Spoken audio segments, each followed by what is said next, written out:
Hello, नमस्कार, वनकम, सत श्री अकाल। आप सभी का स्वागत है आपके अपने ही चैनल मैग्नेट ब्रेन्स में। मेरा नाम है सत्यम शर्मा और हम पढ़ रहे हैं क्लास 11th की फिजिक्स, बोले तो chapter number 7 rotational motion. Last lecture में देखो हमने डिस्क्रीट मास सिस्टम की बात की थी। हमने उसका मोमेंट ऑफ इनर्शिया कैसे निकालेंगे, हमने अगर सिस्टम बना दिया, सिस्टम ऑफ पार्टिकल्स बना दिया, तो हम उसका मोमेंट ऑफ इनर्शिया कैसे निकालेंगे, उनकी बातें कर ली हैं। एक्सिस चेंज होंगी तो क्या होगा, कैसे होगा, ये सारी बातें हम लास्ट लेक्चर में कर चुके हैं। आपको सिर्फ और सिर्फ ये जानना होता है कि मास कहाँ है, किस एक्सिस के अबाउट मोमेंट ऑफ इनर्शिया चाहिए, और वो मास उस एक्सिस से परपेंडिकुलर डिस्टेंस कितना रखता है। बस अगर आपको ये पता चल गया, खेल खत्म। ठीक है। कंफ्यूज थोड़ा सा कर सकता है आपको, थोड़ा सा इमेजिनेशन लग सकती है आपकी, थोड़ा सा सेंटर ऑफ मास के कंसेप्ट लग सकते हैं जो हमने क्वेश्चन किया था, लेकिन क्वेश्चन आपसे भड़ाभड़ बन जाएंगे, ये गारंटी। ठीक है। अब जहां से थोड़ा सा टफ होता है हमारा ये मोमेंट ऑफ इनर्शिया, वो है आज का टॉपिक जो है moment of inertia of rigid bodies, है ना। देखिए अभी तक जो भी हमने पढ़ा उसमें हमने इतना जाना कि अगर कोई एक्सेस है, टेढ़ी लाइन नहीं बनाऊंगा मैं, मुझे पसंद नहीं है टेढ़ी लाइन। अगर एक्सेस ऑफ रोटेशन कोई हमारे पास है ना, और मास आपके पास डिस्क्रीट है, अलग अलग रखे हुए हैं, अलग थलग रखे हैं, है ना, ये मास m1, मास m2, ये मास m3, तो आप आराम से सबकी परपेंडिकुलर डिस्टेंस निकाल सकते हो। ठीक है, निकाल सकते हो। यहाँ भी एक मास रख देता हूँ मैं, क्या बोलते हैं, भेदभाव नहीं करता, इधर भी एक मास रख देता हूँ ना यार। ये तो आप बोलोगे सर इधर इधर क्यों रखा है आपने, है ना। ये हो गया m4, ऐसे ऐसे करते हुए यहाँ पर रख देता हूँ मैं mn। ठीक है, ये डिस्टेंस, ये हो गया r4, ये हो गया rn। ठीक है, ये बड़ा आसान था। फॉर्मूला हमने जो लिखा था बड़े आसानी से हमने लिख दिया था। आई आपको जो निकालना है वो m1 r1 square plus m2 r2 square up to mn rn square से आप फटाफट निकाल लोगे। लेकिन ये बातें थी डिस्क्रीट मास सिस्टम की। किसकी बात थी, लिख देता हूं, डिस्क्रीट मास सिस्टम की। ठीक है ना, डिस्क्रीट मासेस की, डिस्क्रीट मासेस है, सारे के सारे क्या है, डिस्क्रीट मासेस है। अब बात आ गई है रिजिड बॉडी अगर होगी तो। अब रिजिड बॉडी में ध्यान से देखिए, बॉडी आपके पास कुछ ऐसी होगी। ये कोई बॉडी है अमीबा जैसी, है ना। अमीबा याद आया क्या, याद आया। चलिए, तो अब ये अमीबा जैसी बॉडी, नहीं अच्छी बनाऊंगा ना, थोड़ी दिखने में। खराब भी बनाऊं तो अच्छा लगना चाहिए। वाह वाह वाह वाह, खराब भी बनाऊं तो अच्छा लगना चाहिए।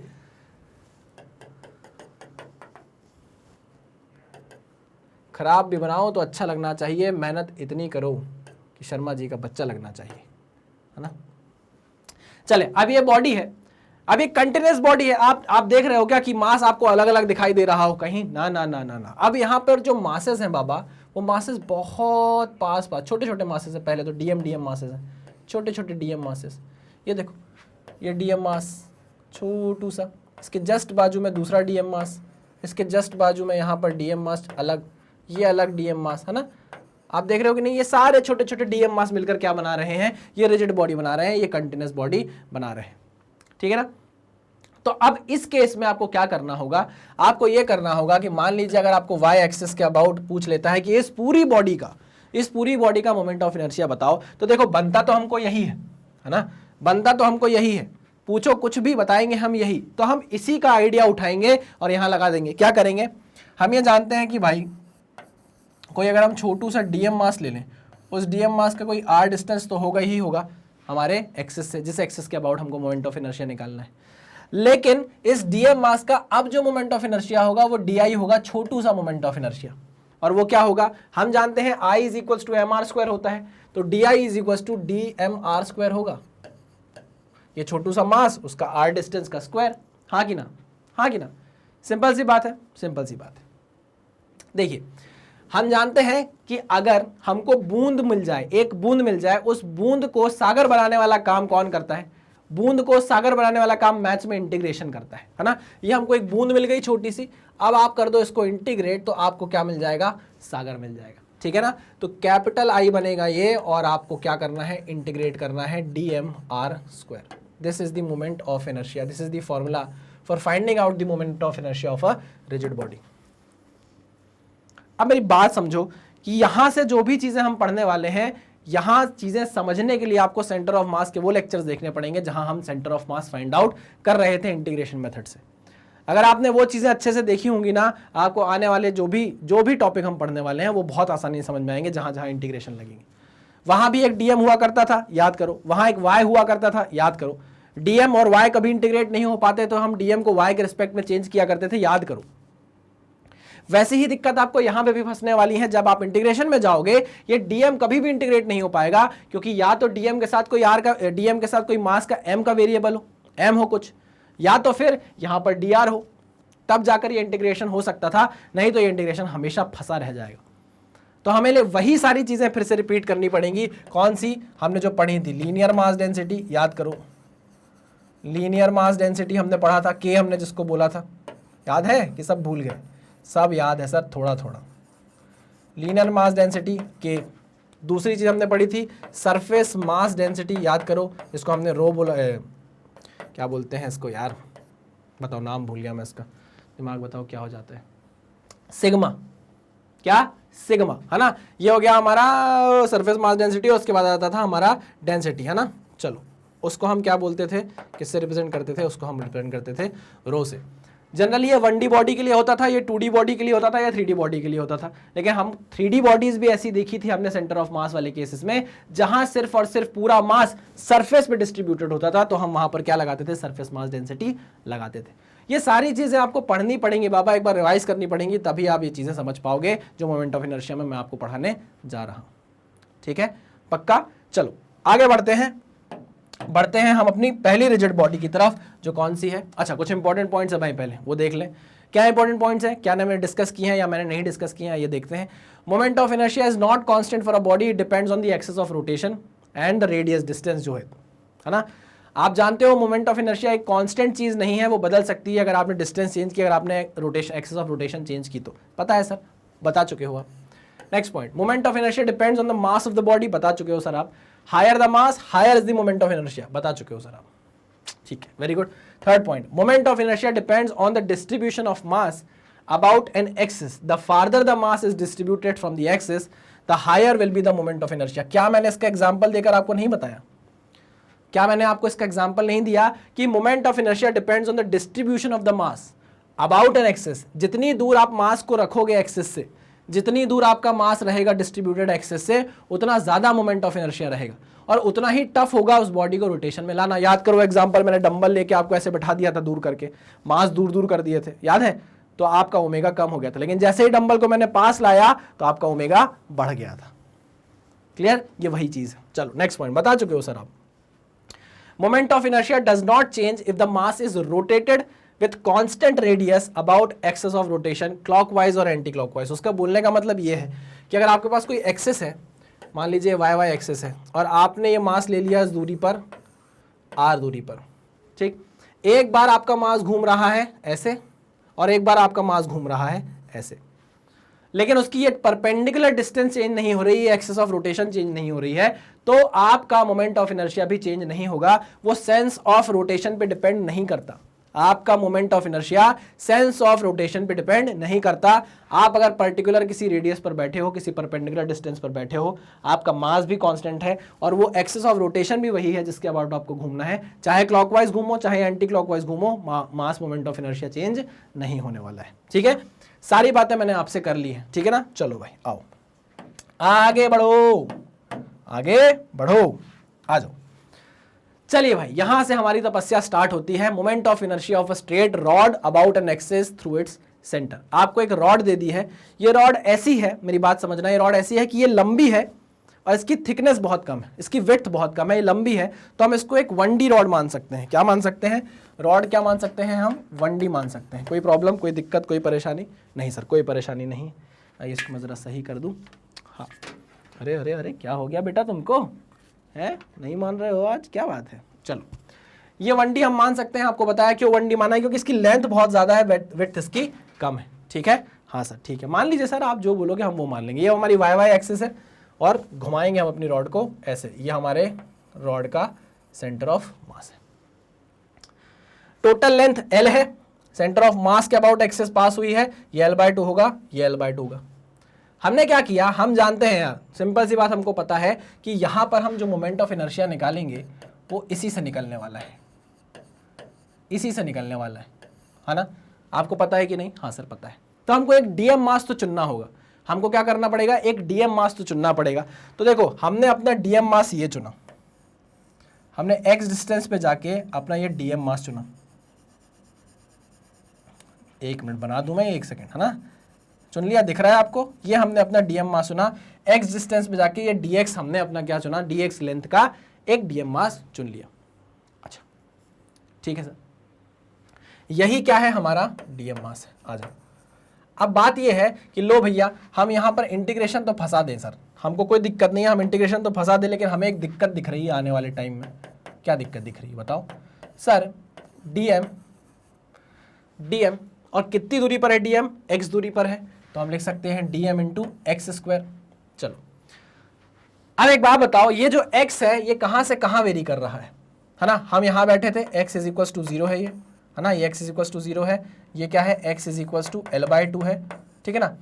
तो आप चाहो तो दो चीज कर सकते हो, इंटीग्रेशन में लिमिट डाल दो आप 0 से लेके L तक, 0 से लेके सॉरी L/2 तक, 0 से लेके L/2 तक डाल दो, इंटीग्रेट करो। अच्छा सिमेट्री है कि नहीं, इस एक्सिस के अबाउट ये रॉड सिमेट्रिक है कि नहीं? हाँ सर बिल्कुल सिमेट्रिक है, जितना इधर है उतना ही इधर है। तो अगर मैं इतने पार्ट के लिए इंटीग्रेशन कर दूं और उसको 2 से मल्टीप्लाई कर दूं तो आंसर सही आएगा, ठीक है ना? मैंने क्या बोला, मैंने बोला लो भाई इसको इंटीग्रेट करो, इसको इंटीग्रेट करो, कहां से लेके 0 से L/2, आधी रॉड को इंटीग्रेट करो और पूरे रिजल्ट को मल्टीप्लाई कर देना बाद में 2 से, तो आपका मोमेंट ऑफ इनर्शिया आ जाएगा। या फिर और क्या करो, और आप ये कर सकते हो इंटीग्रेशन करने के लिए कि सुनो, आप ये कर सकते हो कि देखो आप 0 पे बैठे हो, आप 0 पे बैठे हो, पहला डीएम मास आपको डीएम करके इंटीग्रेट करना है ना, छोटू। पहला डीएम मास कहां से स्टार्ट हो रहा है? आप बोलोगे यहां से स्टार्ट हो रहा है, पहला डीएम मास यहां से स्टार्ट हुआ है। अच्छा यहां पर x की वैल्यू कितनी है? आप बोलोगे उल्टे में -L/2। तो पहला डीएम मास अगर -L/2 से स्टार्ट हुआ है तो लिमिट डाल दो -L/2, आखिरी डीएम मास कहां तक जाएगा? L/2 तक, तो लिमिट डाल दो L/2 और इसको इंटीग्रेट कर दो डीएम एक्स स्क्वायर से। ये आप दोनों चीजें कर सकते हो, मैं ये ज़्यादा प्रेफर करता हूँ, लेकिन क्योंकि हमारी बुक्स में ये चीज़ें ज़्यादा दी गई हैं इसलिए हम इसको लेकर चलेंगे, नहीं तो मैं पर्सनली इस चीज़ को ज़्यादा फील करता हूँ, है ना? थोड़ा जल्दी भी हो जाता है। चलिए तो हम आपके ऊपर छोड़ देते हैं डिसीजन कि आपको इस तरीके से करना है या इस तरीके से। मैं करता इस तरीके से हूँ, लेकिन क्योंकि बुक्स में दिया होता है इस तरीके से तो हम बुक्स को पकड़ कर चलते हैं स्टैंडर्ड, इसलिए हम इस तरीके से क्वेश्चन को सॉल्व करेंगे, डेरिवेशन को सॉल्व करेंगे, ठीक है? चलो यहाँ तक तो हम आ गए, यहाँ तक हम आ गए। अब दिक्कत क्या फंसी? दिक्कत यह फंसी कि डीएम और एक्स स्क्वायर कभी इंटीग्रेट नहीं हो सकते, डीएम और एक्स स्क्वायर कभी इंटीग्रेट नहीं हो सकते, हमेशा फंस के यहीं बैठे रहेंगे। तो सर क्या किया जाए?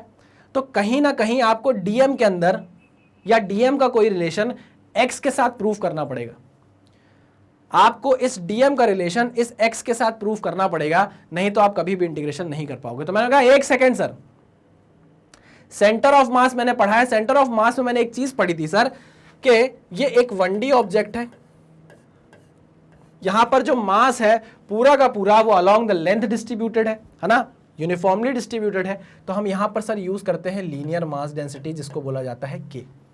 हम यूज करते हैं यहां लीनियर मास डेंसिटी, जो होता है मास, कैपिटल मास मतलब कैपिटल एम, मास पर यूनिट लेंथ। मान लीजिए इस रॉड का मास कितना है? इस रॉड का मास है कैपिटल एम, ओके। सो क्योंकि पूरा का पूरा मास पूरे लेंथ में डिस्ट्रीब्यूटेड है तो हम बोलेंगे इसकी लीनियर मास डेंसिटी है कितनी? m/l, m/l मास पर यूनिट लेंथ। मतलब सुनो, अगर टोटल रॉड का मास 50 kg है, टोटल रॉड का मास 50 kg है और वो 10 मीटर की है, तो मास पर यूनिट लेंथ कितना हुआ? 5 kg। मतलब अगर आप इस रॉड का 1 मीटर काट के मेरे पास लाओगे तो उसका वजन 5 kg होगा, है ना? हर यूनिट लेंथ में 5 kg डिस्ट्रीब्यूटेड है। आई बात समझ में? ठीक है, तो यही चीज बता रहा है के की वैल्यू, अगर मास मान लो मास होता है यहाँ 50 kg, एल की वैल्यू होती 10 मीटर, तो के की वैल्यू कितनी आ जाती? 5 kg पर मीटर आ जाती। ये है के, okay. Total mass distributed along total length, ठीक है। चलो, तो हम ये भी जानते हैं कि अगर मैं छोटा सा डीएम मास ले लूं, क्या ले लूं? छोटू सा डीएम मास ले लूं। अब वो डीएम मास, ये छोटू सा डीएम मास कितने लेंथ में डिस्ट्रीब्यूटेड है? डीएक्स लेंथ में डिस्ट्रीब्यूटेड है। तो जो रेशो डीएम बाई डीएक्स का आएगा वही तो एम बाई एल का भी आना चाहिए, रेशो तो बराबर है ना। अरे समझ रहे हो कि नहीं समझ रहे हो? नहीं सर नहीं समझ रहे। सुनो, अगर 50 kg मास 10 मीटर पर फैला है तो हम बोल सकते हैं कि 5 kg पर मीटर पे फैला हुआ है। 1 मीटर पे 5 kg है। अगर मैं इस रॉड की 1 मीटर का रॉड काटूंगा तो उसका वजन 5 kg होगा। अच्छा 2 मीटर की अगर रॉड होगी तो 2 मीटर की रॉड होगी तो सर 10 kg होगा। अच्छा 0.1 मीटर की होगी तो सर 0.1 इंटू 5 कर देंगे। मतलब आप जितने भी लेंथ को देखना चाह रहे हो उस लेंथ से k मल्टीप्लाई कर दो। आई बात समझ में? तो अगर मैं डीएम मास जानना चाहता हूं कितना तो मैं k को dx से मल्टीप्लाई कर दूंगा ना, तो मुझे डीएम मिल जाएगा। आई बात समझ में? डीएम बाई dx का जो रेशो होगा वो भी k होगा, m बाय l का जो रेशो होगा वो भी k होगा। समझ रहे हो आप मेरी बात की नहीं समझ रहे हो? समझ रहे हो? हाँ सर देखो ना 0.1 इंटू 5 करोगे तो ये 0.5 हो जाएगा, डिवाइडेड बाय ये क्या हुआ डीएम हुआ, डिवाइड बाय 0.1 करोगे वापस k की वैल्यू 5 आ जाएगी कि नहीं आ जाएगी? चाहे 50/10 करो चाहे 0.5 बाय 0.1 करो, आंसर क्या आना है? 5 ही आना है। k क्योंकि क्या है? कांस्टेंट है। k क्या है? k is a constant value, k is a constant, ठीक है ना, कांस्टेंट रेशो है, चला जाएगा।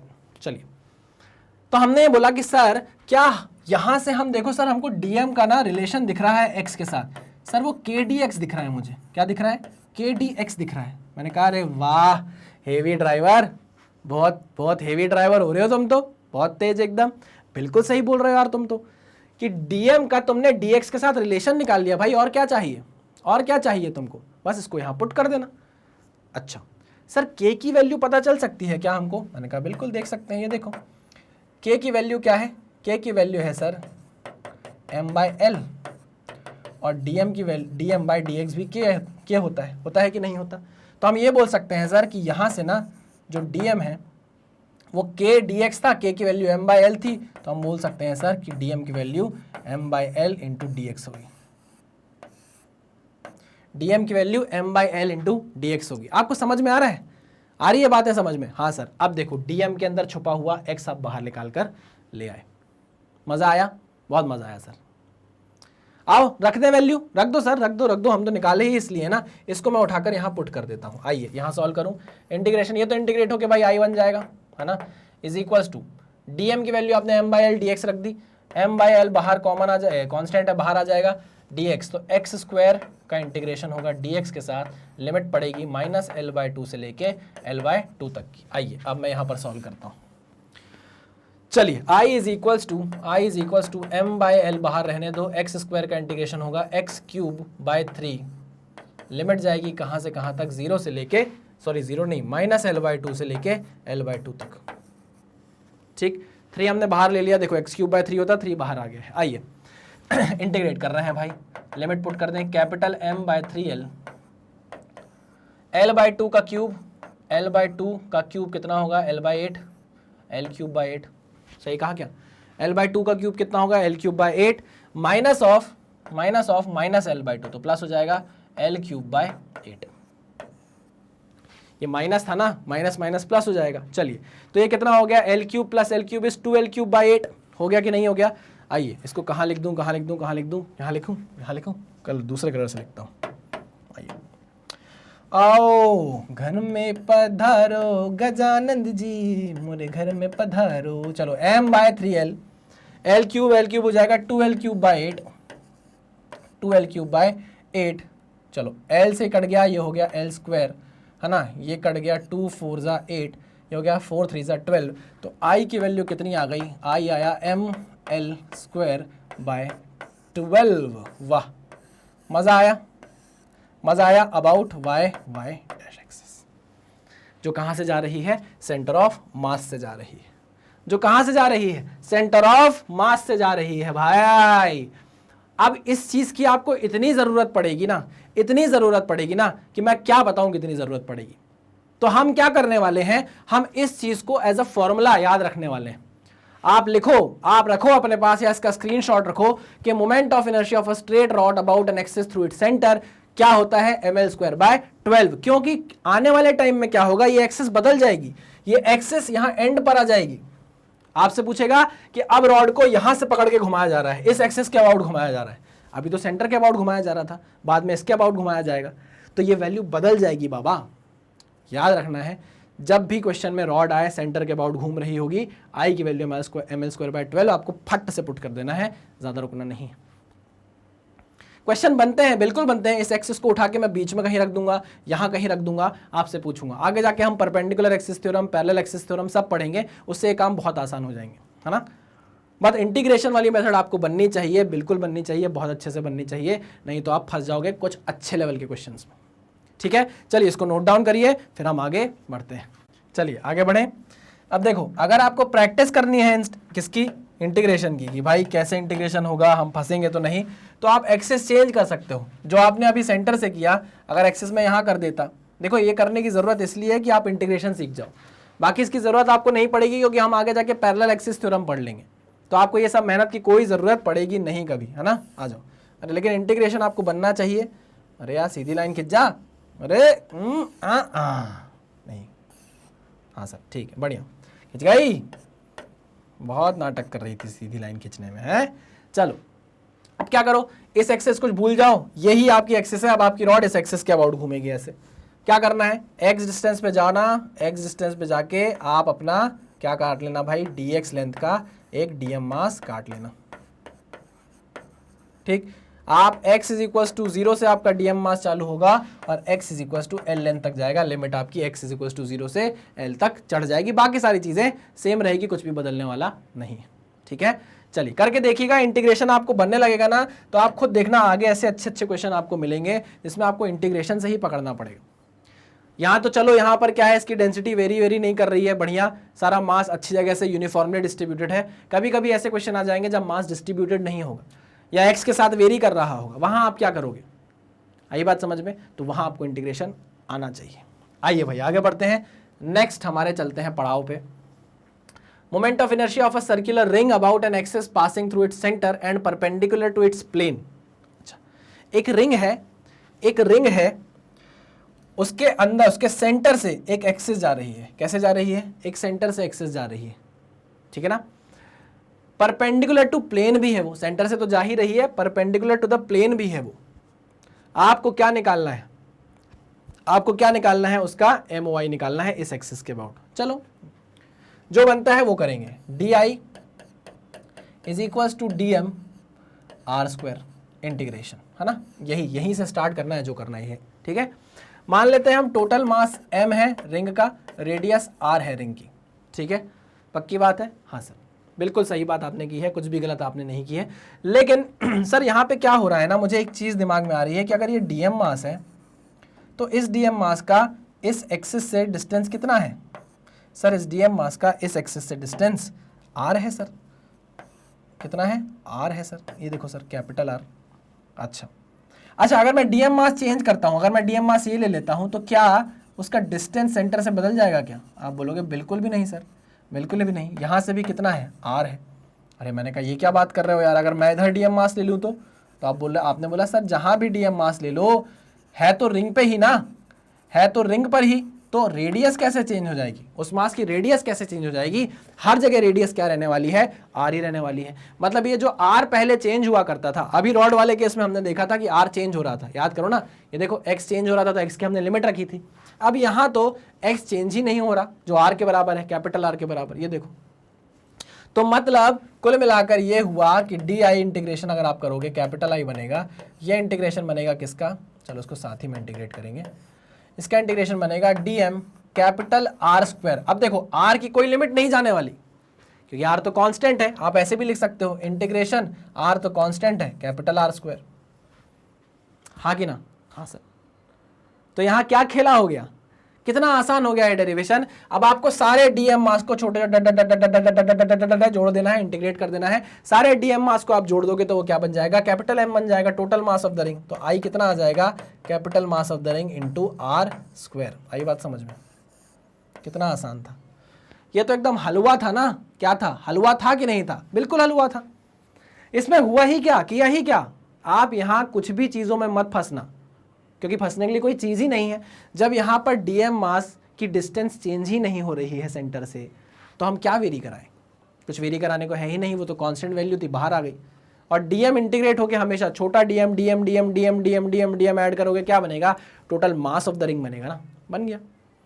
तो moment of inertia of a circular ring about an axis passing through its centre and perpendicular to its plane क्या होती है, MR² होती है।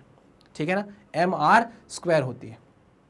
चलिए अब आगे जाके आपको मिलेगी डिस्क, क्या मिलेगी, डिस्क, उसका मोमेंट ऑफ इनर्शिया निकालना पड़ेगा हमें, और मैं वहां से आपसे क्वेश्चन करूंगा, तो पहले आप इसको नोट डाउन करिए, फिर हम आगे चलते हैं।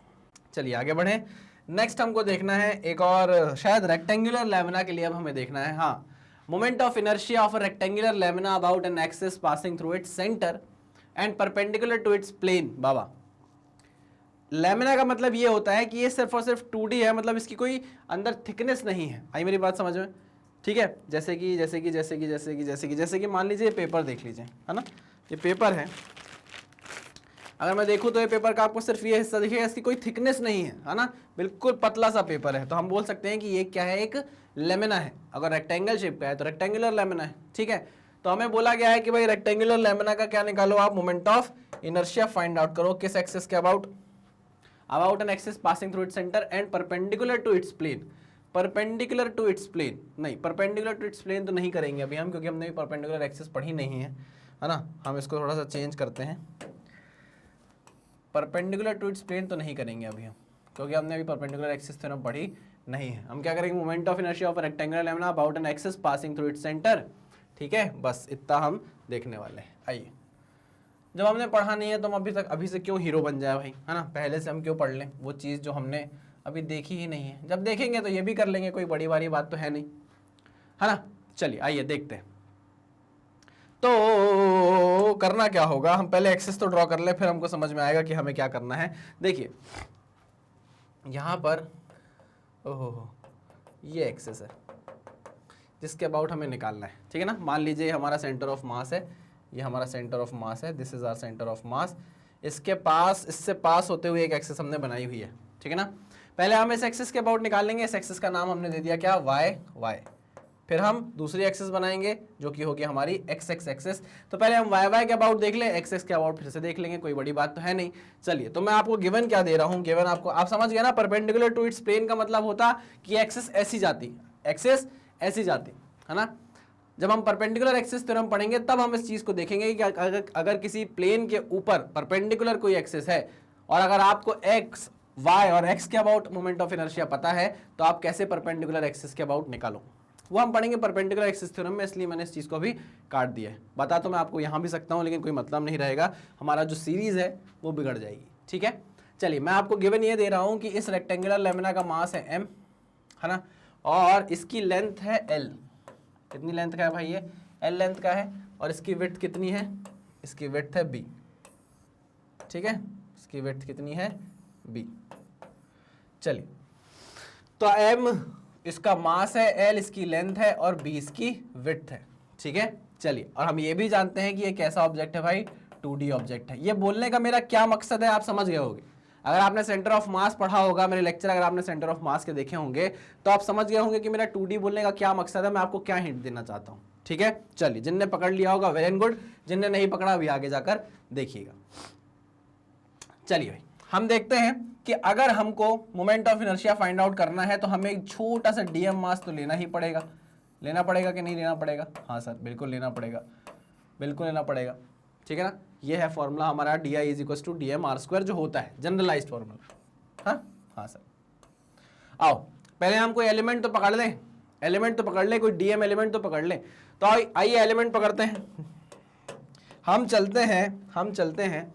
मान लीजिए क्या है यार, येलो कलर से दिखेगा नहीं, है ना, ब्लैक कलर से ही करता हूँ, येलो से आपको दिखेगा नहीं। तो मैं बोल रहा हूँ हम यहाँ पर x इज इक्वल टू 0 मान रहे हैं अपना, है ना। यहाँ से हम चलना चालू करेंगे। तो मान लीजिए हम यहाँ से चलते हैं x डिस्टेंस दूर, कितनी डिस्टेंस दूर, x डिस्टेंस दूर चलते हैं, और यहाँ पर एक अपना क्या ले लेते हैं, डीएम मास ले लेते हैं। अब आप बोलोगे कि सर डीएम मास आपने ऐसा ही क्यों लिया, आपने डीएम मास ऐसा क्यों नहीं लिया, आपने डीएम मास ऐसा क्यों नहीं लिया, है ना। दिमाग में डाउट ये भी आता है कि सर आपने डीएम मास ऐसा क्यों नहीं लिया जब आप हर बार ऐसा ले रहे थे, अब आपने डीएम मास ऐसा क्यों ले लिया। तो देखो बेटा, जब हमारे पास कोई ऐसा ही रेगुलर शेप होता था तो हम वहां पर डीएम मास कैसा ले लेते थे, ऐसा गोल बना के छोटा सा डीएम मास काट लेते थे, है ना। लेकिन जब हमारे पास ऐसे रेक्टेंगुलर लेमिना होगा, कोई स्क्वायर लेमिना होगा, तो हम उसी टाइप का एलिमेंट काटेंगे जिस टाइप की बॉडी होगी। मान लीजिए ये हमारे पास रेक्टेंगल है, तो हम वैसा ही एलिमेंट लेंगे जो क्या हो, रेक्टेंगुलर हो शेप में। क्यों? क्योंकि आप समझो ना, इसमें जब मैं लिमिट पुट करूंगा तो ये फैल जाएगा और ये क्या बन जाएगा, एक रेक्टेंगुलर लैमिना बनेगा। अरे खुद सोचो ना बाबा, ये आपने एक छोटा सा एलिमेंट लिया, फिर आप एक और छोटा सा एलिमेंट लोगे, फिर आप छोटा सा और एलिमेंट लोगे। आप क्या कर रहे हो, ये आप इंटीग्रेट ही तो कर रहे हो, ये आप क्या कर रहे हो, इंटीग्रेट कर रहे हो लिमिट डाल के। ऐसे लिमिट डाल के फाइनली क्या बन जाएगा, फाइनली आपका एक रेक्टेंगल कंप्लीट हो जाएगा। आई बात समझ में? इसलिए हमने डीएम एलिमेंट कैसा लिया है इस बार, ऐसा लिया हुआ है, ऐसा नहीं लिया हुआ है। ऐसा हम तब ले रहे थे जब हमारे पास कोई भी ऐसा इरेगुलर शेप होता था, हम जब समझाते थे अमीबा टाइप का शेप नहीं ले रहे थे तब। पक्की बात है? हाँ सर पक्की बात है। चलिए, अब जैसे ट्राइंगल होगा, ट्राइंगल में भी आप क्या करोगे, एक ऐसा एलिमेंट ले लोगे, ठीक है ना, ऐसा एलिमेंट काट लोगे। अब वो एलिमेंट ऐसे ऐसे ऐसे ऐसे करके इंटीग्रेट होते होते होते होते क्या बना देगा, एक ट्रायंगल बना देगा। तो आपका दिमाग सेट हो गया कि अच्छा ऐसा एलिमेंट हमको लेना है। चलिए, तो हमने x डिस्टेंस पर जाके कितनी थिकनेस का ले लिया भाई, कितनी थिकनेस का एक ले लिया हमने एलिमेंट, dx थिकनेस का, और ये क्या बन गया हमारा, dm मास एलिमेंट बन गया। कितनी आसानी से जब मैं इसमें लिमिट पुट करूंगा तो ये खिंच के क्या बन जाएगा, एक रेक्टेंगुलर लैमिना बन जाएगा। ठीक है सर, हमको बात समझ में आ गई। चलिए, हम जानते हैं कि एक 2D बॉडी है। कैसी बॉडी है, 2D बॉडी है, ठीक है। तो 2D बॉडी के लिए जो चीजें हमको रिक्वायर्ड है मैं वो लिख ले रहा हूं बस। 2D बॉडी के लिए हम जानते हैं यहां पर पूरा मास अलोंग द एरिया, यहां पर पूरा मास कैसे डिस्ट्रीब्यूटेड है, throughout the area uniformly distributed है। अलोंग द लेंथ नहीं है इस बार throughout the area distributed है। तो यहां पर क्या आ जाएगी, यहां पर आ जाएगी सरफेस मास डेंसिटी यानी कि सिग्मा, और वो आप जानते हो क्या होता है, total mass upon total area. Mass per unit area, mass per unit area मतलब एक यूनिट एरिया 1 मीटर स्क्वायर का मास कितना है, 1 मीटर स्क्वायर का मास कितना है। यहां पे आप 1 पुट करोगे तो कितना हो जाएगा बाबा, यहां पे आप 1 पुट करोगे तो कितना हो जाएगा, मास 1 इंटू सिग्मा हो जाएगा, सिग्मा। अगर 2 मीटर स्क्वायर है एरिया तो आपका मास कितना हो जाएगा, 2 सिग्मा। ये क्या है, ये आपका मास है बाबा, ये आपका मास निकल कर आ रहा है। यहां पर आप 2 पुट कर रहे हो, 2 मीटर स्क्वायर, 2 इंटू सिग्मा मास बन जाएगा। 3 मीटर स्क्वायर पुट करोगे तो 3 इंटू सिग्मा मास बन जाएगा। आई मेरी बात समझ में? ठीक है, ये अब काम हमको आने वाला है, जैसे अभी तक हमको लीनियर मास डेंसिटी काम आ रही थी। इसीलिए हम ये भी जानते हैं छोटू सा मास dm अपॉन जिस dA एरिया में डिस्ट्रीब्यूटेड होगा वो जो रेशो बनाएगा वो भी सिग्मा ही होना चाहिए, क्योंकि सिग्मा एक कांस्टेंट वैल्यू है। सिग्मा एक क्या वैल्यू है भाई, कांस्टेंट वैल्यू है। नहीं, अरे अभी तो मैंने आपको बताया, देखो अगर 1 मीटर स्क्वायर बात करें हम, mass per unit area, 1 metre square अगर एरिया है तो आपका मास कितना होगा, आपका मास होगा सिग्मा, 1 इंटू सिग्मा। चलो ऐसे समझ लो। अगर आपका एरिया 2 मीटर स्क्वायर है तो आपका मास कितना होगा, 2 इंटू सिग्मा। आई बात समझ में? हाँ सर बिल्कुल समझ में आई। अगर आपका एरिया 3 मीटर स्क्वायर है तो आपका मास कितना होगा, 3 सिग्मा। समझ रहे हो कि नहीं समझ रहे हो? हाँ सर समझ रहे हैं, बिल्कुल समझ रहे हैं। चलो, तो आप ये देखो, m/1 करोगे, m/a करोगे सिग्मा आ रहा है, m/2 करोगे सिग्मा आ रहा है, m/3 करोगे सिग्मा आया है। तो आप ये देखो m/a का रेशो हमेशा सिग्मा ही रहने वाला है, m/a का रेशो हमेशा सिग्मा ही रहने वाला है, चाहे कितना भी छोटा मास हो, कितना भी छोटा एरिया हो। तो मास कितना भी छोटा हो, एरिया कितना भी छोटा हो, रेशो हमेशा क्या रहने वाला है, सिग्मा ही रहने वाला है, क्योंकि सिग्मा क्या है, एक कांस्टेंट वैल्यू है। आई बात समझ में? हाँ सर, ये सब चीजें हम सेंटर ऑफ मास में कर चुके हैं, कोई नई बात मैं आपको नहीं बता रहा हूं। अब आपको पता है क्या करना होगा, हमको ये डीए निकालना पड़ेगा। क्या निकालना पड़ेगा, ये डीए निकालना पड़ेगा। ठीक, चलो डीए निकालने के लिए क्या करोगे, इस एलिमेंट को उठाकर देखोगे। ठीक, अब आप देखो इस एलिमेंट की लेंथ कितनी है, बी है ना, इस एलिमेंट की लेंथ कितनी है, बी, ठीक है। हाँ, और छोटी सी विड्थ कितनी है, dx, ठीक है। एरिया कितना हो गया, एक रेक्टेंगल, छोटा सा रेक्टेंगल नहीं बन गया ये, एरिया कितना हो गया, bdx हो गया। हाँ सर, बोल तो आप सही रहे हो। चलो यहाँ पर मैं क्या करता हूँ, इसको उठाकर एलिमेंट को बना देता हूँ। देखो ये मेरा एलिमेंट है, इस एलिमेंट की थिकनेस है कितनी, dx, और टोटल लेंथ आपने कितनी बताई है, b। क्या आप इसका डी ए एरिया नहीं निकाल सकते? बिल्कुल निकाल सकते हैं सर, बी डी एक्स, हाँ कि ना? हाँ सर बिल्कुल सही। तो मुझे बताओ डी ए की वैल्यू अगर आपके पास आ गई तो डी एम की भी आ जाएगी। हाँ sir, D M is equals to sigma D A, मतलब, और डी ए की वैल्यू है बी डी एक्स, तो तो sigma B D X is the value of DM. वाह, ये हम क्यों कर रहे हैं, ये मैं बार बार इसलिए नहीं बता रहा क्योंकि आपको पता है यहां इंटीग्रेशन फंसेगा जाके। डीएम आर के साथ कभी भी इंटीग्रेट नहीं हो सकता, हमको भी पता है ना। चलिए यहां पर वेरिएबल आर तो बदल गया हमारा, क्योंकि आर की जगह हमने क्या ले लिया, एक्स डिस्टेंस ले लिया। ठीक है, अब देखो जो दिक्कत आगे जाके हमको फंसने वाली थी वो हमने यहां पर ऑलरेडी सॉल्व करके रख ली है। क्या फंसने वाली थी, देखो D I is equal to D M. अब देखो यहाँ आर नहीं है, यहाँ एक्स डिस्टेंस लिए हमने, तो डी एम एक्स स्क्वायर का इंटीग्रेशन। एक्स की वैल्यू, एक्स की लिमिट कहाँ से कहाँ तक, एक्स इज इक्वल टू 0 है यहाँ X is equal to minus L by 2 है, यहाँ X is equal to plus L by 2 है। कोई परेशानी, कोई दिक्कत, कोई दिक्कत नहीं सर। यहाँ पर आप लिमिट डालो माइनस एल बाई 2 और यहाँ पर लिमिट डालो आप प्लस एल बाई 2। ठीक है, ये इंटीग्रेट होके बनेगा आई माइनस एल बाई 2। एक मूवी है आई, देखिएगा आप लोग, बहुत ही शानदार मूवी है, साउथ की है, मजा आ जाता है मतलब देखने में। वाह, डीएम की वैल्यू कितनी है, सिग्मा बी डी एक्स। ठीक है ना, अब देखो यहाँ डी एक्स है, यहाँ एक्स है, होने लगा। मैं आपको बार बार यही बात बताऊंगा, अरे इंटीग्रेशन फंसेगा तो हमको ये करने की जरूरत है, नहीं, हमको पता है ये हमको करना पड़ेगा, तो हमने पहले से करके इसको रख लिया है। ठीक है ना, आई बात समझ में। यहाँ इंटीग्रेशन फंसता, डीएम एक्स के साथ कभी इंटीग्रेट नहीं हो पाता, तो हमको डीएम के अंदर खोद के देखना पड़ता कि कहीं कोई एक्स दिख रहा है क्या, तो देखो डीएम के अंदर ये एक्स दिख रहा है। ठीक है, सिग्मा बी डी एक्स, आ जाओ तो अंदर रखते हैं इसको, sigma B D X, sigma B D X DM की वैल्यू इंटू एक्स स्क्वायर। अब ये मत कर देना एक्स स्क्वायर को एक्स से मल्टीप्लाई करके डी एक्स क्यूब कर दो, कर देते हैं कभी कभी नर्वस आके लोग। ठीक है, ये मत करना, गलती है बहुत बड़ी। कांस्टेंट क्या क्या वैल्यू है, सिग्मा कांस्टेंट है, बी कांस्टेंट है, बाहर आ जाएगा। सिग्मा कांस्टेंट है, बी कांस्टेंट है, बाहर आ जाएगा, बिल्कुल आ जाएगा सर। तो जगह बच रही है क्या हमारे पास, चलो तो हम यहाँ करते हैं सॉल्व इधर। चलिए तू आके देख ले, हाँ, बी बाहर निकाल लिया, सिग्मा बाहर निकाल लिया, बी बाहर निकाल लिया, इंटीग्रेशन में बचा एक्स स्क्वायर डी एक्स, कहाँ से कहाँ तक, माइनस एल बाई 2 से लेके प्लस एल बाई 2 तक। ठीक है, यही था। सिग्मा भी बाहर है, डी एक्स, चलो ठीक है, बढ़िया। आओ चलिए भाई, I is equals to, sigma की वैल्यू कितनी है हम जानते हैं सिग्मा जो था वो m बाई ए के बराबर था। मतलब मास और एरिया कितना होगा, इस रेक्टेंगल का एरिया कितना होगा, लेंथ इंटू ब्रेड्थ होगा क्या, अरे बताओ, लेंथ इंटू ब्रेड्थ होगा एरिया, हाँ, लेंथ इंटू ब्रेड्थ। चलिए ये सिग्मा की वैल्यू आ गई, पुट करें।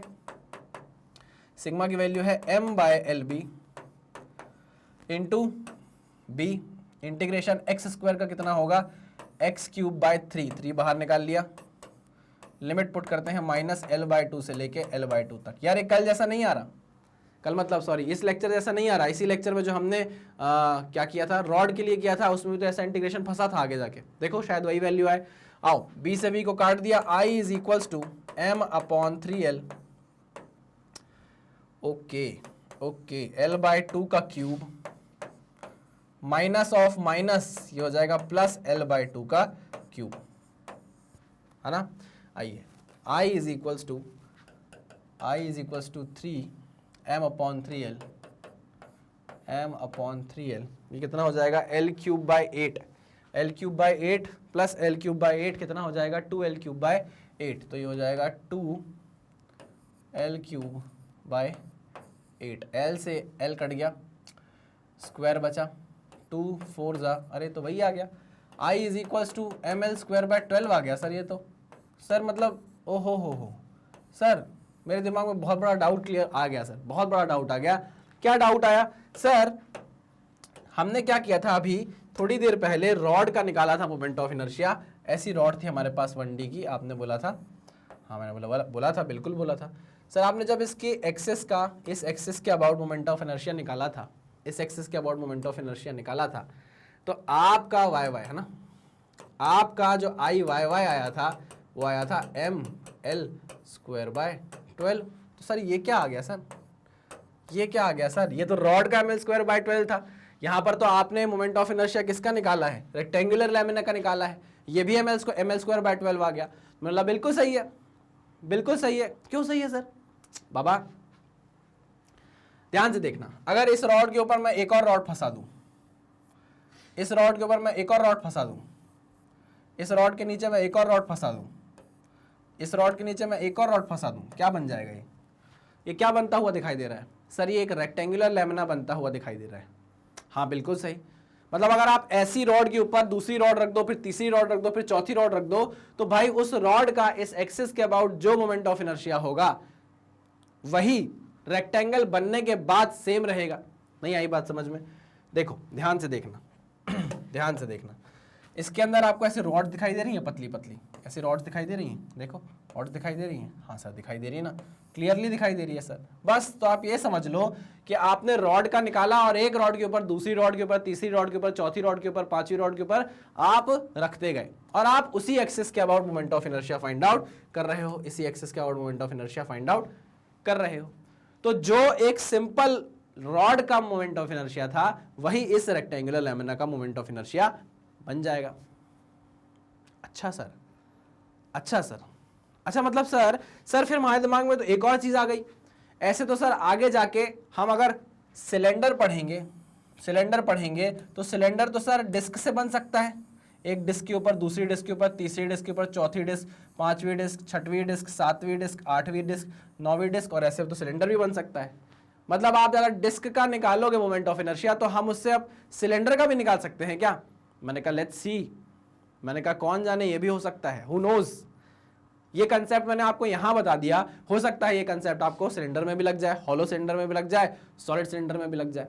बस इस कंसेप्ट को दिमाग में पकड़ के रखना, मैं आपको याद दिलाऊंगा कि शायद हमने ऐसी बात कभी की थी।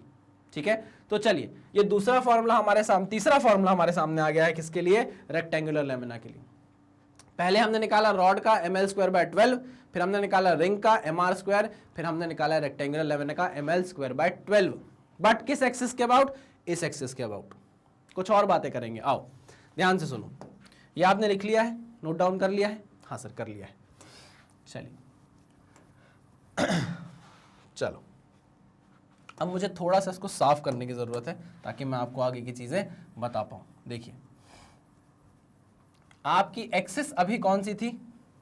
अभी आपकी एक्सिस कौन सी थी भाई? अभी हमारी एक्सिस थी सर वाई एक्सिस, जो किसको काट रही थी? जो अभी काट रही थी सर एल को, है ना? आपने ये एक्सिस बनाई थी, ठीक है ना? वाई एक्सिस जो किसको काट रही है? जो किसको काट रही है? लेंथ को काट रही है। हाँ सर लेंथ को काट रही है। अरे भाई काट रही है मतलब काटना मतलब लिटरली काटना नहीं, ऐसे काटते हुए जा रही है। हाँ सर जा रही है।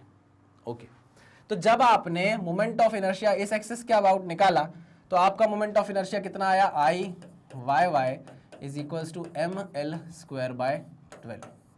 ठीक, मान लो अगर मैं अब एक्सिस चेंज कर दूं, मैं बोलूं एक्सिस अब ये है, इस एक्सिस के अबाउट, एक्स के अबाउट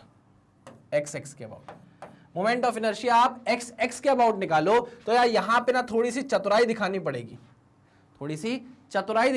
और वो चतुराई क्या है? वो चतुराई ये है कि जब ये एक्सिस L को काट रही थी तो हमने ml²/12 कर दिया, तो सर ये x एक्सिस तो अब B को काट रही है, तो सर यहां पे फॉर्मूला mb²/12 बन जाना चाहिए।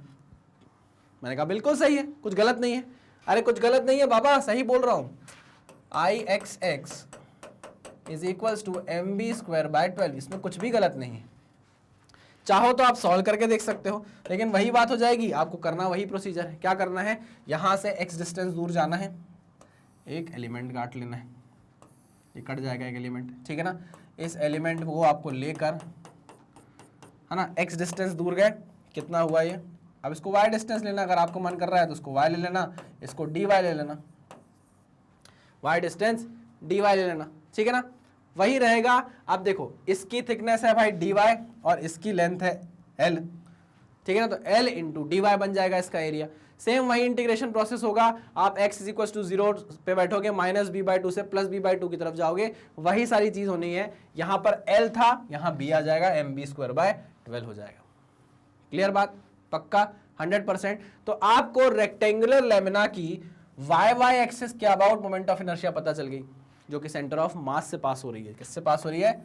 सेंटर ऑफ मास से। आपको रेक्टेंगुलर लेमिना की x के अबाउट मोमेंट ऑफ इनर्शिया पता चल गया है, जो कि mb²/12 है। बढ़िया, मनचानी लाइफ सब पता चल गया है। आगे जाके पैरेलल एक्सिस थ्योरम लगा लोगे और जो नहीं पता वो भी पता चल जाएगा। आगे जाके परपेंडिकुलर एक्सिस थ्योरम लगा लोगे और जो चीजें अननोन है वो भी आपको पता चल जाएगी। सारी चीजें तो आपको खुद ब खुद निकल कर आ रही है बाबा, कोई ज्यादा मेहनत करने की जरूरत आपको नहीं पड़ रही है। ठीक है, पक्का 100%? जी सर। तो चलिए इसको नोट डाउन करिए, फिर हमें आगे बढ़ना है। आ जाओ, बढ़ जाऊं? क्लियर? चलिए, तो 100 बात की एक बात भैया, 100 बात की एक बात कि अगर रेक्टेंगुलर लेमिना आएगा, रेक्टेंगुलर लेमिना आएगा तो आई वाई वाई आंख बंद करके लिख दोगे ml²/12। अच्छा एक चीज और, अगर मान लो मैं बोल दूं ये भी है और ये L है, फिर क्या करोगे? आई वाई वाई ये है, आई एक्स एक्स ये है, फिर क्या करोगे? This is your Y Y, this is your X X. अब बताओ क्या करोगे? मैं बोल रहा हूं बताओ आई वाई वाई कितना है, तो आप बोलोगे वाई वाई चाहिए, वाई किसको काट रहा है? बी वाले लाइन को काट रहा है, तो यहां पर आई वाई वाई क्या बन जाएगा? mb²/12 और आई एक्स एक्स क्या बन जाएगा? ml²/12। क्लियर? अरे क्लियर है? पक्का समझ में आया? घबराना नहीं है एल और बी से, बस ये देखना है कि एक्सेस किसको काट रही है, इसको आपने क्या नाम दिया हुआ है। ठीक है ना, बिल्कुल नहीं घबराएंगे। चलो भाई इसको भी हमने डन कर लिया है, आगे बढ़ते हैं हमारे नेक्स्ट कंसेप्ट पे। आइए, okay, moment of inertia of a disc about an axis passing through its centre and perpendicular to its plane. अब यहां परपेंडिकुलर टू इट्स प्लेन है। ठीक, ये डिस्क है, आपको दिख रही होगी, ये एक डिस्क है, इस डिस्क के सेंटर से परपेंडिकुलर टू द प्लेन एक एक्सिस जा रही है, मान लीजिए ये जेड जेड एक्सिस है, मान लीजिए जेड जेड एक्सिस। ठीक है, हाँ सर ठीक है, ओके। आपको इसका मोमेंट ऑफ इनर्शिया निकालना है, तो हमेशा की तरह क्या करना पड़ेगा? एक एलिमेंट लेना पड़ेगा, क्योंकि हम जानते हैं जो डी होता है वो क्या होता है? dm r² होता है। अब यहाँ रेडियस आने वाली है इसलिए r ले रहा हूँ, x नहीं लेता, लेकिन इसने x लिया हुआ है तो हम x ले लेंगे, कोई दिक्कत नहीं। इसने यहाँ पे डिस्टेंस x मानी हुई है तो कोई प्रॉब्लम नहीं है, ले लेंगे, कोई प्रॉब्लम नहीं है। चलो अब मुझे बताओ, ये पूरी डिस्क थी, आपने x डिस्टेंस दूर जाके एक एलिमेंट काट लिया। आपको एलिमेंट दिख रहा होगा, नहीं दिख रहा तो मैं इसको दूसरे कलर से बनाता हूँ। आओ देखो, ये एलिमेंट दिखा येलो कलर का? अरे दिखा कि नहीं दिखा? दिखा सर। ये जो येलो कलर का एलिमेंट आपको दिख रहा है, नहीं दिख रहा क्या? नहीं दिख रहा? ओहो, दूसरा कलर यूज कर लूं? आ जाओ, दूसरा कलर यूज कर लेता हूँ, red red red red use कर लेता हूँ, रेड तो दिखेगा। चलिए ये देखो, एलिमेंट दिखा? हाँ सर अब दिख रहा है सर, अब एकदम क्लियर दिख रहा है, मोटा कर देता हूँ थोड़ा। चलिए, दिस इज योर एलिमेंट। अब ये जो एलिमेंट है ये आपने कहाँ से लिया है भाई? कितनी दूर से लिया है? ये आपने सेंटर से लिया है। ये this is your centre of मास। यहाँ से कितनी दूर पे जाके लिया है? आपने x डिस्टेंस दूर पे जाके लिया है। ठीक है ना? इसकी थिकनेस कितनी है? इसकी थिकनेस है dx। ठीक, चलो तो अब मुझे ये बताओ, अपने दिमाग से थोड़ा सा सोचो और मुझे बताओ कि ये जो आपने एलिमेंट लिया है, ये जो एलिमेंट लिया है ये क्या है? ये आपको कैसा दिख रहा होगा? किस शेप का दिख रहा होगा? इसको आप क्या बोलोगे? इतनी सी थिकनेस है और ऐसा सर्कुलर है, इसको आप क्या बोलते हो? क्या ये एक एलिमेंटल रिंग बनेगी क्या? क्या आपने जो छोटा सा ये काटा है ये डीएम मास होगा ना? ये जो डीएम मास आपने काटा है, क्या ये एक एलिमेंटल रिंग जैसा आपको दिख रहा है? हाँ सर, एक एलिमेंटल रिंग जैसा हमको दिख रहा है। वाह यार, बहुत अच्छी बात है। एलिमेंटल रिंग जैसा अगर आपको दिख रहा है तो आप तो इसका डी आई सीधे सीधे लिख सकते हो। क्या? डीएम r², x दूरी पर है तो x² लिख सकते हो कि नहीं? अरे बाबा, डिस्क का रिंग का मोमेंट ऑफ इनर्शिया क्या होता है? mr² होता है ना? अरे हाँ कि ना? अगर उस रिंग का मास ही dm है और उसका रेडियस ही कितना है? x है, तो क्या उसका मोमेंट ऑफ इनर्शिया dmx² नहीं होगा? बिल्कुल होगा सर, बिल्कुल होगा। अब क्या करना है? इसको इंटीग्रेट करना है। लाओ भाई इंटीग्रेट कर देते हैं। D is equal to integration of dm x²। अब देखो x की वैल्यू कहां से कहां तक जाएगी? क्या लिमिट पड़ेगी? तो बाबा पहली ये छोटी सी रिंग, फिर ये आगे बड़ी सी रिंग, फिर एक और बड़ी सी रिंग, ऐसे करते हुए आप x की वैल्यू बढ़ा रहे हो कि नहीं बढ़ा रहे हो? हाँ सर, x की वैल्यू हम बढ़ा रहे हैं। तो x की वैल्यू 0 से लेके कहां तक जाएगी? x की वैल्यू कैपिटल R तक जाएगी। मान लीजिए इस डिस्क का मास है कैपिटल M और capital R is the radius. ठीक है सर, तो यहां से हम लिमिट चढ़ा दें क्या सर? 0 से लेके कैपिटल R तक? अरे बिल्कुल चढ़ाओ लिमिट भाई, बिल्कुल चढ़ाओ, रुकना नहीं है। अच्छा, ये कैसा ऑब्जेक्ट है? 2D ऑब्जेक्ट है। बिल्कुल सही सर। क्यों बोला मैंने 2D ऑब्जेक्ट है? हिंट मिली आपको? हिंट मिली क्योंकि आगे जाके हमारा इंटीग्रेशन फंसेगा, डीएम कभी भी एक्स के साथ इंटीग्रेट नहीं हो सकता। तो जब हम ये जानते हैं, हमारे दिमाग में ये बात ऑलरेडी फिट हो गई है कि ये डीएम एक्स के साथ इंटीग्रेट नहीं होगा, हमको डीएम के अंदर क्या ढूंढना पड़ेगा? कोई एक्स का वेरिएबल ढूंढना पड़ेगा, तब जाके ये इंटीग्रेशन होगा, नहीं तो नहीं होगा। तो मैंने वही किया, 2D ऑब्जेक्ट बोल के बोला कि भाई इसका जो पूरा मास है वो पूरे एरिया पर डिस्ट्रीब्यूटेड है यूनिफॉर्मली। तो यहां पर हमने बोल दिया, यहां पर क्या इन्वॉल्व है? सरफेस मास डेंसिटी, जिसको आप रिप्रेजेंट करते हो सिग्मा से, जो किसके बराबर होता है? मास पर यूनिट एरिया के बराबर, है ना। ये रेशो मास पर यूनिट एरिया का हमेशा सिग्मा ही होगा, चाहे मास कितना भी छोटा हो जाए, चाहे एरिया कितना भी छोटा हो जाए, रेशो हमेशा कांस्टेंट रहने वाला है, डीएम अपॉन डीए। ठीक है, ठीक है सर। मतलब डीएम अगर आपको चाहिए तो वो सिग्मा डीए से आप निकाल सकते हो, है ना। डीए के अंदर मुझे ऐसा लगता है कहीं ना कहीं एक्स होगा, एरिया के अंदर कहीं ना कहीं क्या होगा? एक्स होने वाला है। ठीक है, पक्की बात? हाँ सर पक्की बात। आओ एरिया फाइंड आउट करते हैं, आओ एरिया फाइंड आउट करते हैं। मुझे बताओ अगर मैं इस रिंग का एरिया फाइंड आउट करना चाहूं तो कर सकता हूं क्या? सर बड़े आराम से। देखो सर मैं बताता हूं आपको कैसे फाइंड आउट कर सकते हो। इस रिंग को उठाओ, यहां लेकर आओ, रिंग को उठाओ, यहां लेकर आओ। ये देखो, ये बनाई मैंने रिंग, ठीक है ना, बना ली। अब देखो इस रिंग की थिकनेस कितनी है? dx थिकनेस है। अरे अरे अरे अरे अरे अरे अरे अरे अरे अरे अरे अरे, इस रिंग की थिकनेस कितनी है? dx है। हाँ सर, इस रिंग की थिकनेस है dx, और सर इसका जो रेडियस है वो रेडियस है सर x। ठीक है, चलिए अब देखिए, ये x है, ये dx है, ये x है, ये dx है, dx थिकनेस है, ये रेडियस है। मैं क्या करता हूं, मुझे थोड़ी सी कंफ्यूजन अगर होती है तो मैं इसको काट के खोल लेता हूं, है ना। मैंने इसको क्या किया, यहां से कट लगाया, ये कट लगा दिया मैंने, यहां से ये कट लगाया और कट लगा के मैंने इसको खोल दिया। देखना ध्यान से, ये मैं सब सेंटर ऑफ मास में बता चुका हूं, वापस बता रहा हूं कि याद आ जाए। ऐसे गोल था, गोल को मैंने काटा और एक ऐसे करके खोल दिया। ठीक है, चलो अब मुझे बताओ अब कितना आसान हो जाएगा। देखो आपके लिए एरिया निकालना, देखो this is the thickness dx and this is the length. कितनी लेंथ होगी? अगर ये x है तो इसकी सरकमफ्रेंस बनेगी 2 पाई x, ये आपकी लेंथ बन जाएगी। तो क्या आप एरिया नहीं निकाल सकते dA? बिल्कुल निकाल सकते हैं sir, 2 pi x dx, this is the area. आ गया x इसके अंदर, एरिया के अंदर x आ गया जो मुझे लग रहा था, है ना। अगर एरिया के अंदर x आ गया तो डीएम के अंदर भी x आ गया, डीएम के अंदर x आ गया तो इंटीग्रेशन आराम से हो सकता है। पक्की बात? हाँ सर पक्की बात। आ जाओ आ जाओ आ जाओ आ जाओ आ जाओ, पुट करते हैं, इस वैल्यू को पुट करते हैं। dm is equals to sigma into 2 pi X D X, 2 pi X D X. क्या करो, इस dm को उठाओ, यहां ले जाकर पुट कर दो, कर दूं? चलो ये हो जाएगा मोमेंट ऑफ इनर्शिया, बन जाएगा z एक्सिस के अबाउट। dm की जगह पुट करेंगे sigma 2 pi X D x, x का स्क्वायर है तो इसको क्यूब कर दो, इंटीग्रेशन 0 से लेके r तक।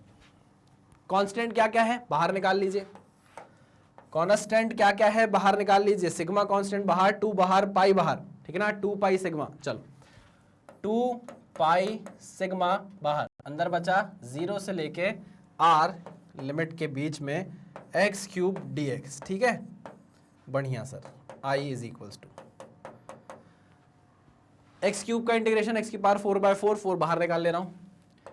अच्छा, पाई की सिग्मा की वैल्यू भी तो हम लिख लें। सिग्मा की वैल्यू हमारे पास कितनी आएगी? m/a, है ना। Sigma is equals to m/a। चलो okay okay okay, sigma is equals to m/a, sigma is equals to m/a, m upon area कितना होगा? पाई इंटू आर का स्क्वायर, कैपिटल आर का स्क्वायर। ठीक है, चलिए यहां लिखता हूं 2 इंटू pi sigma is equals to m upon pi R square, pi capital R square. X cube का इंटीग्रेशन हो जाएगा एक्स की पावर 4/4, तो ये हो जाएगा एक्स की पावर 4, लिमिट चढ़ जाएगी कहाँ से कहाँ तक? 0 से लेके r तक, तो ये बन जाएगा क्या? r की पावर 4 माइनस 0, है ना। Simple simple. क्या क्या कट रहा है भाई? 2 2 पाई, पाई आर स्क्वायर से कटा आर स्क्वायर, क्या बचा, एम आर स्क्वायर बाय 2, क्या बच रहा है, एम आर स्क्वायर बाय 2। तो यहां पर अब एक क्वेश्चन आ जाता है मेरे दिमाग में, क्या आई आया है जेड जेड एक्सेस के about sir M R square by 2। देखो अब मेरा क्वेश्चन सुनना ध्यान से, देखो ये सारी चीजें ना आप सेंटर ऑफ मास में कर चुके हो बाबा, तभी तो मैं बोल रहा हूं कि मैं इसमें इसलिए इतना ज्यादा जोर नहीं डाल रहा क्योंकि ऑलरेडी हम इसको बहुत ज्यादा अच्छे से डिटेल में पढ़ चुके हैं। फिर भी मेरे से जितनी कोशिश हो रही है मैं उतने आराम से चल रहा हूं, इस रिजल्ट तक जब हम पहुंचे ये सब करके पहुंचे, नहीं तो मैं आपको ये सारे स्टेप्स स्किप करवा सकता था, सीधे यहां से चालू कर सकता था और बोल देता कि सेंटर ऑफ मास में आपने ऑलरेडी पढ़ चुका है। लेकिन नहीं, प्रैक्टिस हो रही है हमारी, क्योंकि आपने जब आपको पता नहीं है, जब क्वेश्चन अच्छे बनते हैं ना तो अंदर इंटीग्रेशन से ही बन के निकलते हैं। सीधे इंटीग्रेशन में आपको कोई बीच के स्टेप से वो क्वेश्चन बना कर दे देगा, आपको यहाँ कोई वैल्यू पुट करनी पड़ेगी, ओहो हो, और आपके लिए क्वेश्चन टफ हो जाएगा। इसलिए इंटीग्रेशन पढ़ना जरूरी है। अब मेरे दिमाग में जो क्वेश्चन आया है जरा वो मैं आप तक पहुंचा दूं। मैं ये बोल रहा हूं कि जब हमने रिंग पढ़ा, क्या पढ़ा, जब हमने रिंग पढ़ी, ये हमारी रिंग थी और ये हमारी डिस्क है, क्या अंतर है, अंतर ये है कि डिस्क में मास ऐसे भरा हुआ है पूरा, हाँ कि ना, ठीक है ना, ये हमारी डिस्क है, ये हमारी रिंग है। अंतर क्या है, एक में मास पूरा बाहर की तरफ है, जो मास डिस्ट्रीब्यूटेड है वो आर रेडियस पर डिस्ट्रीब्यूटेड है। ये जो मास एम है ये कहाँ डिस्ट्रीब्यूटेड है, ये पूरी आर रेडियस पर डिस्ट्रीब्यूटेड है, आर रेडियस पर, बीच में मास नहीं है। लेकिन इस केस में क्या हो रहा है, इस केस में जो मास है, इस केस में जो मास है वो हर जगह डिस्ट्रीब्यूटेड है, यहाँ भी मास है, यहाँ भी मास है, यहाँ भी मास है, यहाँ भी मास है, यहाँ भी मास है, यहाँ भी मास है, हर रेडियस पे मास है, हर रेडियस पे मास है। देखो आप, हर रेडियस पे मास है, सिर्फ आउटर रेडियस पे मास नहीं है, हर जगह मास क्या है, डिस्ट्रीब्यूटेड है। तो मैंने आपको बताया था जब हम मोमेंट ऑफ इनर्शिया पढ़ रहे थे, तब मैंने आपको बताया था कि जब मास जितना ज्यादा दूर डिस्ट्रीब्यूटेड होगा, मास एक्सिस से जितना ज्यादा दूर डिस्ट्रीब्यूटेड होगा उतना ही मोमेंट ऑफ इनर्शिया ज्यादा होता है। आई मेरी बात समझ में? सर मास तो अगर मान लो दोनों का रेडियस सेम होता, मान लीजिए इसका भी रेडियस सेम है, तो आप बोलोगे कि सर इसमें भी तो मास आर रेडियस पर डिस्ट्रीब्यूटेड है। बाबा इसमें सिर्फ और सिर्फ आर रेडियस पर मास है, इसमें आर रेडियस तक मास है, इसमें आर रेडियस तक मास है, इसमें आर रेडियस पर मास है, बस अंतर ये है। इसलिए मैं बोलूंगा कि टोटल एम मास इसमें आर रेडियस पर डिस्ट्रीब्यूटेड है, इसमें total M mass R radius तक यूनिफॉर्मली डिस्ट्रीब्यूटेड है, इसलिए इसका मोमेंट ऑफ इनर्शिया ज्यादा होगा। Moment of inertia of ring is more than the moment of inertia of disc. आप समझ गए हो, और वो कितना होता है, एम आर स्क्वायर, और इसका होता है एम आर स्क्वायर बाय। ये सारी चीजें फ्लाईव्हील में भी बहुत काम आती है ना। जब आप बड़े हो जाओगे, इंजीनियरिंग करोगे तो फ्लाईव्हील पढ़ते हो। फ्लाईव्हील एक बहुत बड़ा टॉपिक होता है, सब्जेक्ट होता है आपका एक थ्योरी ऑफ मशीन करके, उसमें आप ये सारी चीजें पढ़ते हो कि मोमेंट ऑफ इनर्शिया ज्यादा क्यों होना चाहिए, कम क्यों होना चाहिए। ये सारी चीजें बेसिक कब से बनना चालू होती है, 11th से। जब आप 11th में ये सारी चीजें नहीं पढ़ते हो तो दिक्कतें आती हैं आपको इंजीनियरिंग। फिर बाजू वाले से पूछते हो, भाई ये कैसे हुआ, भाई रिंग क्या होती है, भाई डिस्क क्या होती है, और वो आपके दिमाग, उसके दिमाग में यही चलता रहता है कि ये आया कैसे यार, ये पास होके कैसे आया है। इसको ये नहीं पता कि रिंग क्या होती है, इसका मोमेंट ऑफ इनर्शिया क्या होता है, मोमेंट ऑफ इनर्शिया खुद क्या होता है, इसको कुछ भी नहीं पता, और ये आज आके इंजीनियरिंग कर रहा है और मुझसे पूछ रहा है।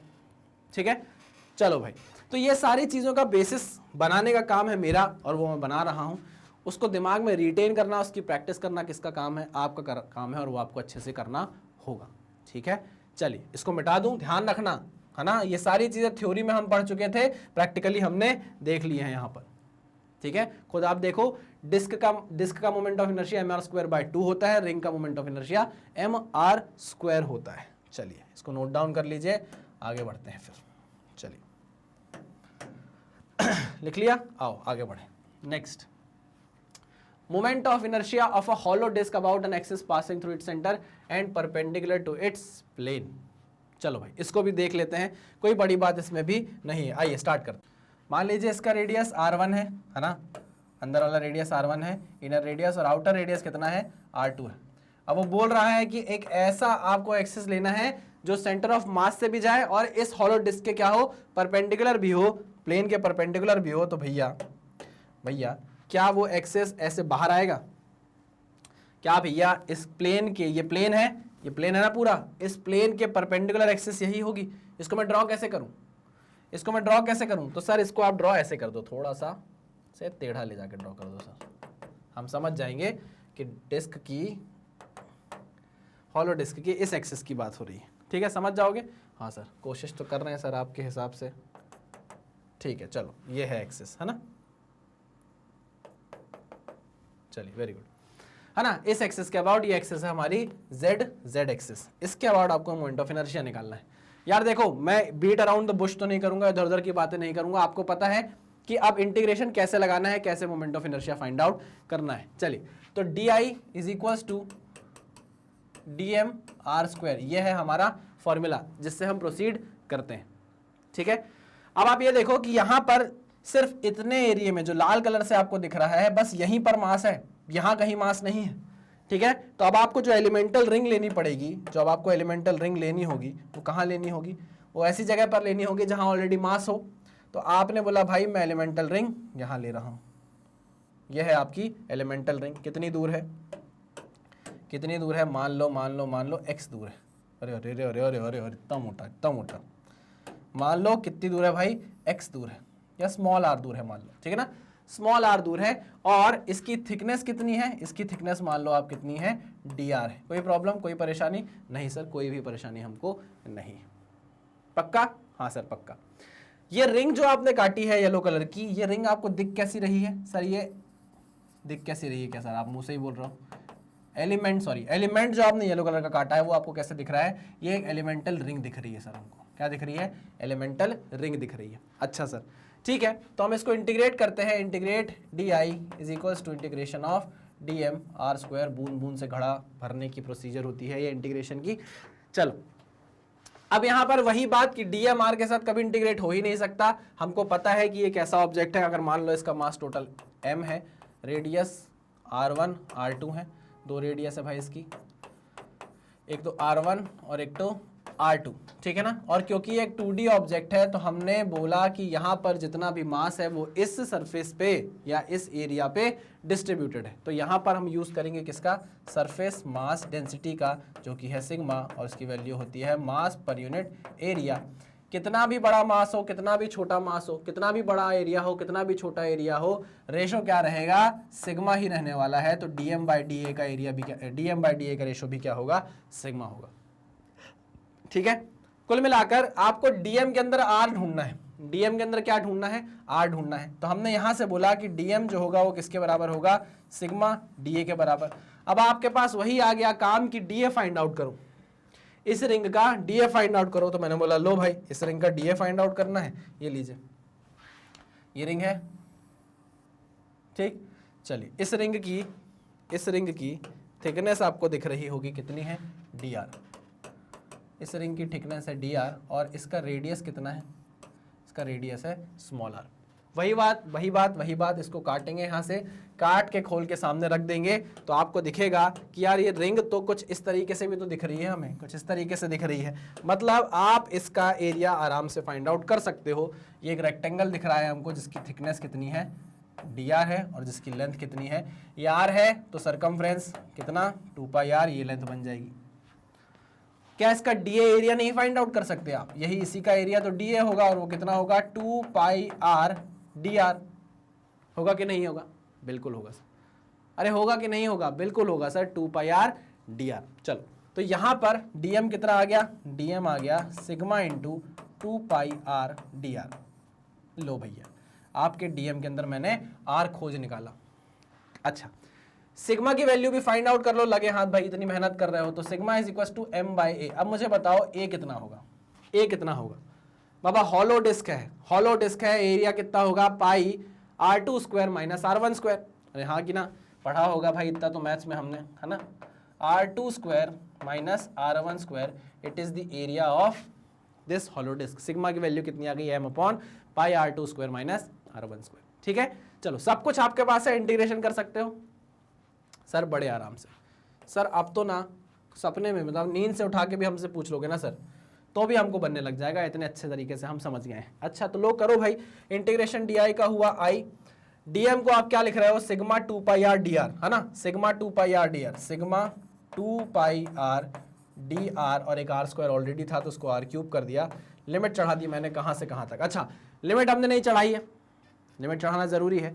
तो मुझे बताओ इस बार आर कहां से कहां वेरी करेगा, आर कहां से कहां वेरी करेगा, जहां से डीएम स्टार्ट हो रहा है और जहां पर डीएम खत्म हो रहा है। डीएम स्टार्ट हो रहा है R1 से और जा रहा है R2 तक। मास कहां से स्टार्ट हो रहा है, मास कहां से दिख रहा है आपको, R1 से दिख रहा है ना, और जा कहां तक रहा है, R2 तक। तो यहां लिमिट चढ़ेगी R1 से R2 तक। ये मैं लिखना भूल गया, I am sorry for that. यहां पर लिख देते हैं हमारी लिमिट R1 से लेके R2। ठीक है, वाह मजा आ गया यार, मजा आ गया, बड़ा अच्छा लगता है ऐसे इंटीग्रेशन आ जाते हैं तो, है ना, कितने फ्लो में चलती है चीजें, कितना शानदार लगता है ना। नहीं सर कितना बुरा लगता है, आपको क्या पता सर दिल पे क्या बीतती है जब डिफरेंशिएशन इंटीग्रेशन करना पड़ता है ना सर, दिल पे क्या बीतती है आपको नहीं पता सर। आपके पास दिल कहाँ है, ये मत बोलो, दिल सर के पास बहुत है। चलो अब क्या करें भाई, जो कांस्टेंट चीज है वो बाहर निकाल लें। हमेशा वही करते हो सर, कुछ तो नया करो। सिग्मा 2 पाई बाहर, सिग्मा 2 पाई बाहर, R cube D R, integration R1 से लेके R2 तक। ठीक है, आर क्यूब का इंटीग्रेशन होगा r की पावर 4/4। लिमिट डाल दोगे आप जो भी डालनी है, जो भी डली हुई है R1 से R2 तक, सिग्मा की वैल्यू पुट करोगे और आंसर आपके सामने निकल कर आ जाएगा। चलिए सॉल्व करता हूं मैं इसको, बदल लूं, पेज बदल लूं। सिग्मा 2 पाई बाहर रखना है, सिग्मा 2 पाई बाहर रखना है, आ जाओ सिग्मा 2 पाई बाहर रखेंगे, सॉल्व करेंगे। I is equals to sigma into 2 pi limit R1 से लेके R2 R cube D r, यही इंटीग्रेशन करना है हमको। हाँ sir, I is equal to sigma की वैल्यू कितनी है, m upon pi R2 square minus R1 square, ठीक है, इंटू 2 पाई, R की पावर 3 था, इंटीग्रेशन होगा तो R की पावर 4 हो जाएगा, बाय 4 हो जाएगा, मैंने बाहर निकाल लिया। इसकी लिमिट चढ़ जाएगी R1 से लेके R2 तक। ठीक है, हाँ sir, I is equals to 2m pi upon 4 pi R2 square minus R1 square. ठीक है, चलो R की पावर 4 यानी कि R2 की पावर 4, R2 की पावर 4 माइनस R1 की पावर 4 आ गया। कोई दिक्कत कोई परेशानी नहीं। मेरा नाम मन सा नहीं मानना, मैं इसको ऐसे नहीं लिखना चाहता, मैं इसको ऐसे लिखना चाहता हूँ, R स्क्वायर R2 स्क्वायर की पावर 2 माइनस R1 स्क्वायर की पावर 2 लिख सकता हूं। क्या ये a square minus b square जैसा दिख रहा है, a square minus b square जैसा दिख रहा है। हाँ sir, a square minus b square का फॉर्मूला क्या होता है, a plus b minus a minus a plus b a minus b, a plus b a minus b. एक सेकेंड, सॉरी फॉर दैट। चलिए आगे बढ़ते हैं। ये जो चीख है ना, ये एकदम परेशान कर देती है इंसान को। चलिए, ये a माइनस बी हो गया और ये हो जाएगा a प्लस बी। अच्छा, यहाँ पे R2 square minus R1 square है, R2 square minus R1 square, ये चला गया, R2 square minus R1 square cut गया, पाई से पाई कट गया, 2 से ये 2 कट गया, कितना आ रहा है, I is equals to m by 2, या मैं लिख दूं m R2 square plus R1 square by 2। ओहो ओहो, बहुत ही इंपॉर्टेंट रिजल्ट, बहुत ही इंपॉर्टेंट रिजल्ट बाबा। इसमें आपको I दिख रहा है कुछ इस तरीके से, देखो m R2 square by 2 plus m R1 square by 2, या मैं इसको एक साथ लिख दूं, m R2 square plus mr square mr1 square divide by 2। क्या ऐसा दिख रहा है, क्या आपको ऐसा दिख रहा है? हाँ सर ऐसा दिख रहा है। क्या समझ में आ रहा है सर? ये हमको एवरेज जैसा दिख रहा है सर, ये तो हमको एवरेज जैसा दिख रहा है। क्यों सर? ये बाहर वाले रेडियस को लेकर हमने मोमेंट ऑफ इनर्शिया निकाला, ये हमने अंदर वाले रेडियस को लेकर मोमेंट ऑफ इनर्शिया निकाला about the Z axis, about the Z axis, और उसको क्या कर दिया सर हमने, एवरेज कर दिया, एवरेज कर दिया। मानो सर एक डिस्क R1 की हो, एक डिस्क R2 की हो और उसको चढ़ा दिया हो हमने, ऐसा लग रहा है सर हमको। अच्छा अच्छा अच्छा अच्छा अच्छा अच्छा अच्छा, क्या बोल रहे हैं सर आप? मुझे सोचने दीजिए। पहले ऐसा आंसर आया है सर कि हमने पहले R1 रेडियस की डिस्क ली, फिर R2 रेडियस की डिस्क ली, दोनों का मोमेंट ऑफ इनर्शिया निकाला, अरे हाँ कि ना, और एवरेज ले लिया उसका। समझ रहे हो कि नहीं समझ रहे हो? अरे समझ रहे हो कि नहीं समझ रहे हो? अरे ये देखो ना, ये देखो, ये देखो, ये क्या है, ये क्या है, ये क्या है। एक बार मान लो आपने डिस्क ली होगी R2 रेडियस की, एक बार मान लो आपने डिस्क ली होगी R1 रेडियस की, दोनों का मोमेंट ऑफ इनर्शिया आया mr2/2 mr1/2 ऐड कर दिया। नहीं बात समझ लो। हाँ हाँ सर सही बोल रहे हैं आप, सही बोल रहे हैं, वही तो आया है। क्या आया है ये? अरे वही तो आया है, क्या आया है ये? हाँ सर, बढ़िया बढ़िया बढ़िया, समझ में आ गया सर, समझ में आ गया। मतलब आज से हम इसको भी फॉर्मूला बना के याद रखेंगे। अगर आपके सामने एक हॉलो डिस्क आ जाए, क्या आ जाए आपके सामने एक हॉलो डिस्क आ जाए, ये एक हॉलो डिस्क है, ये एक हॉलो डिस्क है, ठीक है ना। मान लीजिए इसका रेडियस आपको दे दिया जाए 4 सेंटीमीटर, इसका रेडियस आपको दे दिया जाए 6 सेंटीमीटर, और बोला जाए कि बताओ इसका मोमेंट ऑफ इनर्शिया कितना होगा अबाउट द जेड एक्सिस। तो आप बोलोगे बिल्कुल आसानी से ये फॉर्मूला याद रख के कि सर इसका जो मोमेंट ऑफ इनर्शिया होगा ना सर, मास की वैल्यू आपको मान लो 10 दे दी जाए, कि मास कितना है 10 kg है, तो आप मास की जगह 10 kg पुट कर दोगे। यहाँ पर सेंटीमीटर को मीटर में भी चेंज कर सकते हो, मीटर में चेंज कर देना, तो ये हो जाएगा कितना भैया, R2² 6 का स्क्वायर प्लस 4 का स्क्वायर, ठीक है ना। चेंज कर लेंगे हम इसको किसमें, सेंटीमीटर को किसमें चेंज कर लेंगे, मीटर में चेंज कर लेंगे। ये फॉर्मूला आप सीधे सीधे याद रखना, आपके पास ये हॉलो डिस्क का क्वेश्चन फटाफट सॉल्व हो जाएगा। क्लियर बात है। मेरा कराने का मकसद ही यही था, इस क्वेश्चन को कराने का मकसद ही यही था कि इस फॉर्मूले को आप क्या कर लो, याद कर लो। लो भाई ये फॉर्मूला एक और आपके सामने आ गया। Clear, average. चलिए क्या क्वेश्चन था, एक हॉलो डिस्क थी, रेडियस इनर रेडियस थी R1, आउटर रेडियस थी R2, आपको बोला कि बताओ इसका जेड एक्सिस के अबाउट मोमेंट ऑफ इनर्शिया कितना होगा। आपने कोशिश की निकालने की, वही लगाया जो आपको बनता था, और आपके सामने आया result m/2 R1² plus R2²। Simple. चलिए भाई एक और फॉर्मूला आपकी आंखों के सामने, इसको याद कर लीजिए, लिख लीजिए, हर तरीके से जिस तरीके से आपके दिमाग में ये बैठेगा उस तरीके से आप इसको पढ़ लीजिए, ठीक है।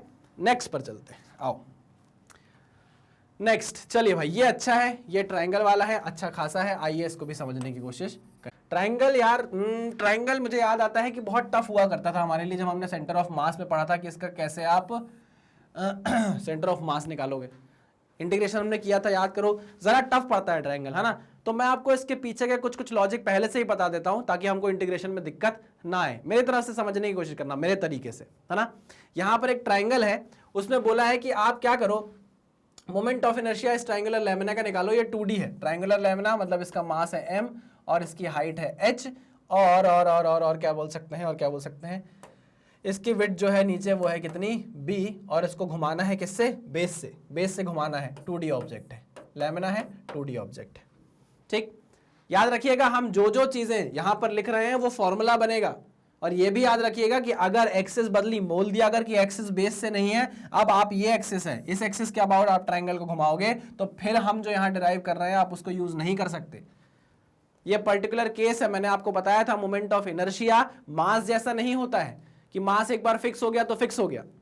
मास की एनालॉजी है मोमेंट ऑफ इनर्शिया, समझ रहे हो। लीनियर मोशन जब हम पढ़ते थे तो वहां मास होता था, जब हम यहां पर एंगुलर वेरिएबल पढ़ने लगे, रोटेशनल मोशन पढ़ने लगे, तो वो जो हमारे पास लीनियर वेरिएबल था, लीनियर मोशन में जो मास हुआ करता था वो रोटेशनल मोशन में मोमेंट ऑफ इनर्शिया बना।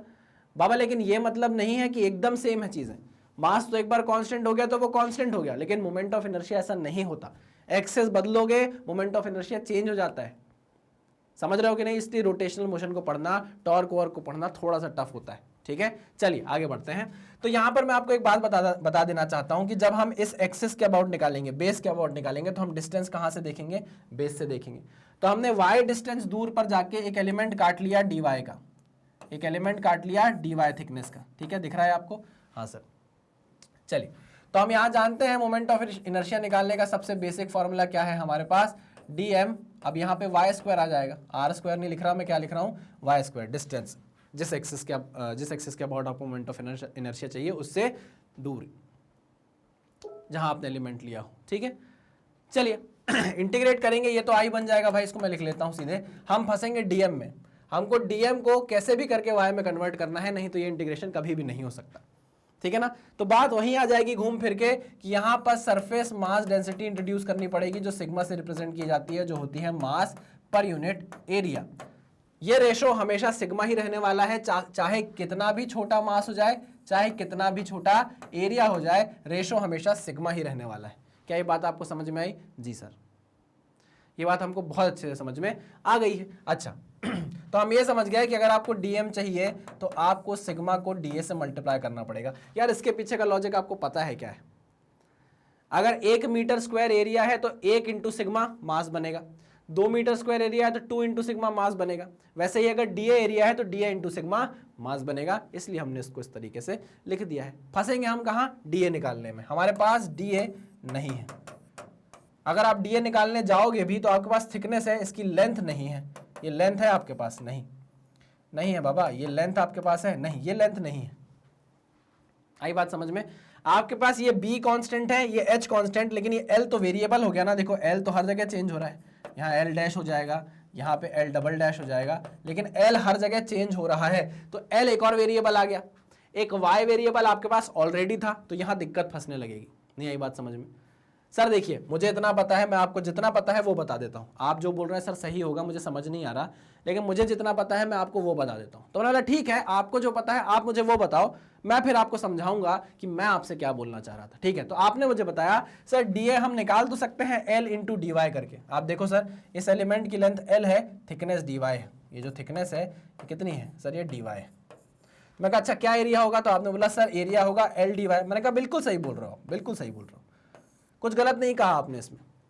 फंसेंगे कहाँ हम वो समझते हैं। देखिएगा, आपने बोला ठीक है डीएम की वैल्यू कितनी आ गई भाई? डीएम की वैल्यू आ गई sigma into l d Y.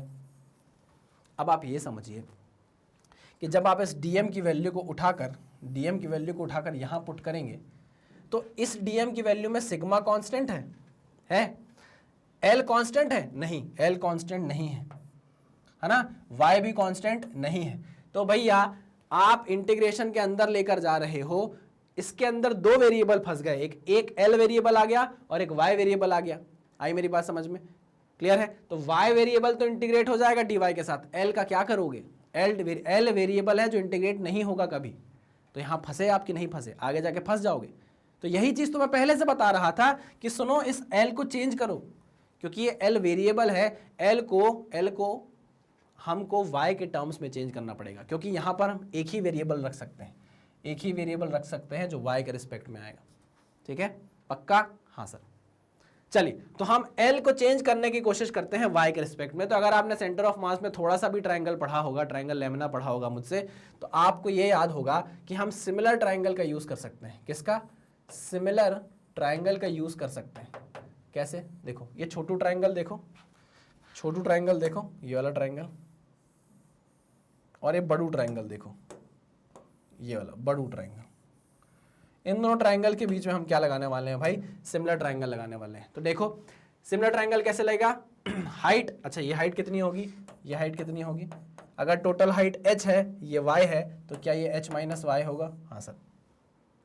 तो ये हाइट इंटू ये लेंथ, ये हाइट, ये विड्थ, ये हाइट, ये विड्थ। चलो तो मैं लिख रहा हूं h minus y upon l is equals to total height h upon total width b। ठीक है, यहां से आप l की वैल्यू निकाल सकते हो। कितनी आएगी? l की वैल्यू आएगी b times of h minus y upon h, b times of h minus y upon h। अब आप यहां देखो l जो वेरिएबल था, अब देखो उसका रिलेशन आपने y के साथ निकाल लिया। ठीक है ना? बाकी b कांस्टेंट है, h कांस्टेंट है, h कांस्टेंट है। ठीक, अब आप जब यहां पर इस वैल्यू को पुट करोगे, देखो इसको मैंने यहां पुट किया, तो अब देखो डीएम क्या बन रहा है? डीएम बन रहा है sigma into b upon h minus y into d y, h minus y into d y. अब आप देखो ना, इस पूरी इक्वेशन में सिर्फ और सिर्फ एक वेरिएबल है जो y के रिस्पेक्ट में है, जो y के टर्म्स में। देखो ना, अब आप जब इस डीएम को उठाओगे, उठा के यहां पुट करोगे तो कोई दिक्कत नहीं जाएगी, देखो क्योंकि ये y का टर्म है, इसमें भी y का टर्म है, y बढ़िया y के साथ इंटीग्रेट हो जाएगा। इससे पहले आपको दिक्कत दे रहा था l, जो खुद भी एक वेरिएबल था, तो हमने दिमाग चलाया और उस वेरिएबल के अंदर हमारे पास जो ऑलरेडी y के टर्म्स में एक इक्वेशन थी वो ले आए हम। ठीक ना? ताकि आसानी से इंटीग्रेशन हो जाए। चलिए क्या करना है? कुछ नहीं करना, इस डीएम को उठा के यहां पुट कर देना है। आओ सॉल्व करते हैं इसके आगे सॉल्व कर रहा हूं मैं। चलिए, तो इंटीग्रेशन हो जाएगा आई। अच्छा, लिमिट क्या चढ़ेगी भाई? y की क्या लिमिट चढ़ेगी? y स्टार्ट होगा y इज इक्वल टू 0 यहां से, और कहां तक जाएगा?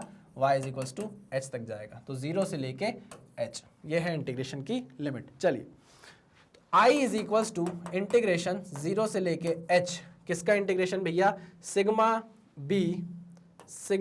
B by h into h minus y, और एक वाई स्क्वायर ऑलरेडी है, ये भूलना नहीं, वाई स्क्वायर डी वाई, ठीक है ना।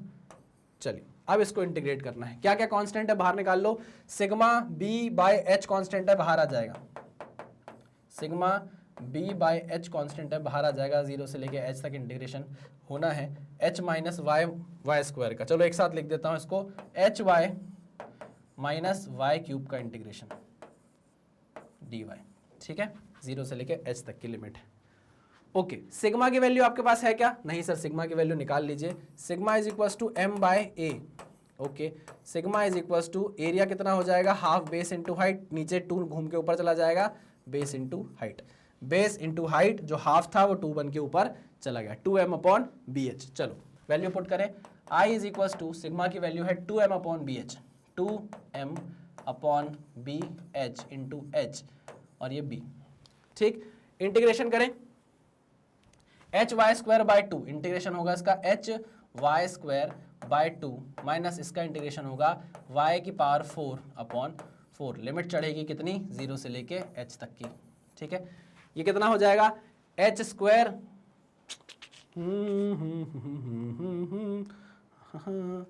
ये हो जाएगा एच स्क्वायर, अरे रे रे रे रे रे, H square by 2 minus H की पावर 4 बाय 4, यही हो जाएगा कि नहीं हो जाएगा, हाँ कुछ तो गड़बड़ है, कुछ तो गड़बड़ है, यहाँ एच स्क्वायर होना चाहिए, हाँ ये है ना, ये देखो वाई स्क्वायर अंदर मल्टीप्लाई होगा तो यहाँ वाई स्क्वायर आना चाहिए ना बाबा, पकड़ ली ना गलती, वाई स्क्वायर आना चाहिए, वाई स्क्वायर का इंटीग्रेशन होगा वाई की पावर 3 अपॉन 3, भाई मैं सोचूं कि यहाँ पर 3 क्यों नहीं आ रहा, चलिए हाँ अब बढ़िया है, आइए देखते हैं, अब यहाँ पर वैल्यू पुट करोगे, h की तो ये हो जाएगा h क्यूब और एक h की पावर 4, h की पावर 4 बाय 3 है ना, फिर तो 0 है, कोई लेना देना नहीं, यहाँ h पुट करोगे h की पावर 4 बाय 4 हो जाएगा, कोई लेना देना नहीं, ठीक है, चलिए वेरी गुड।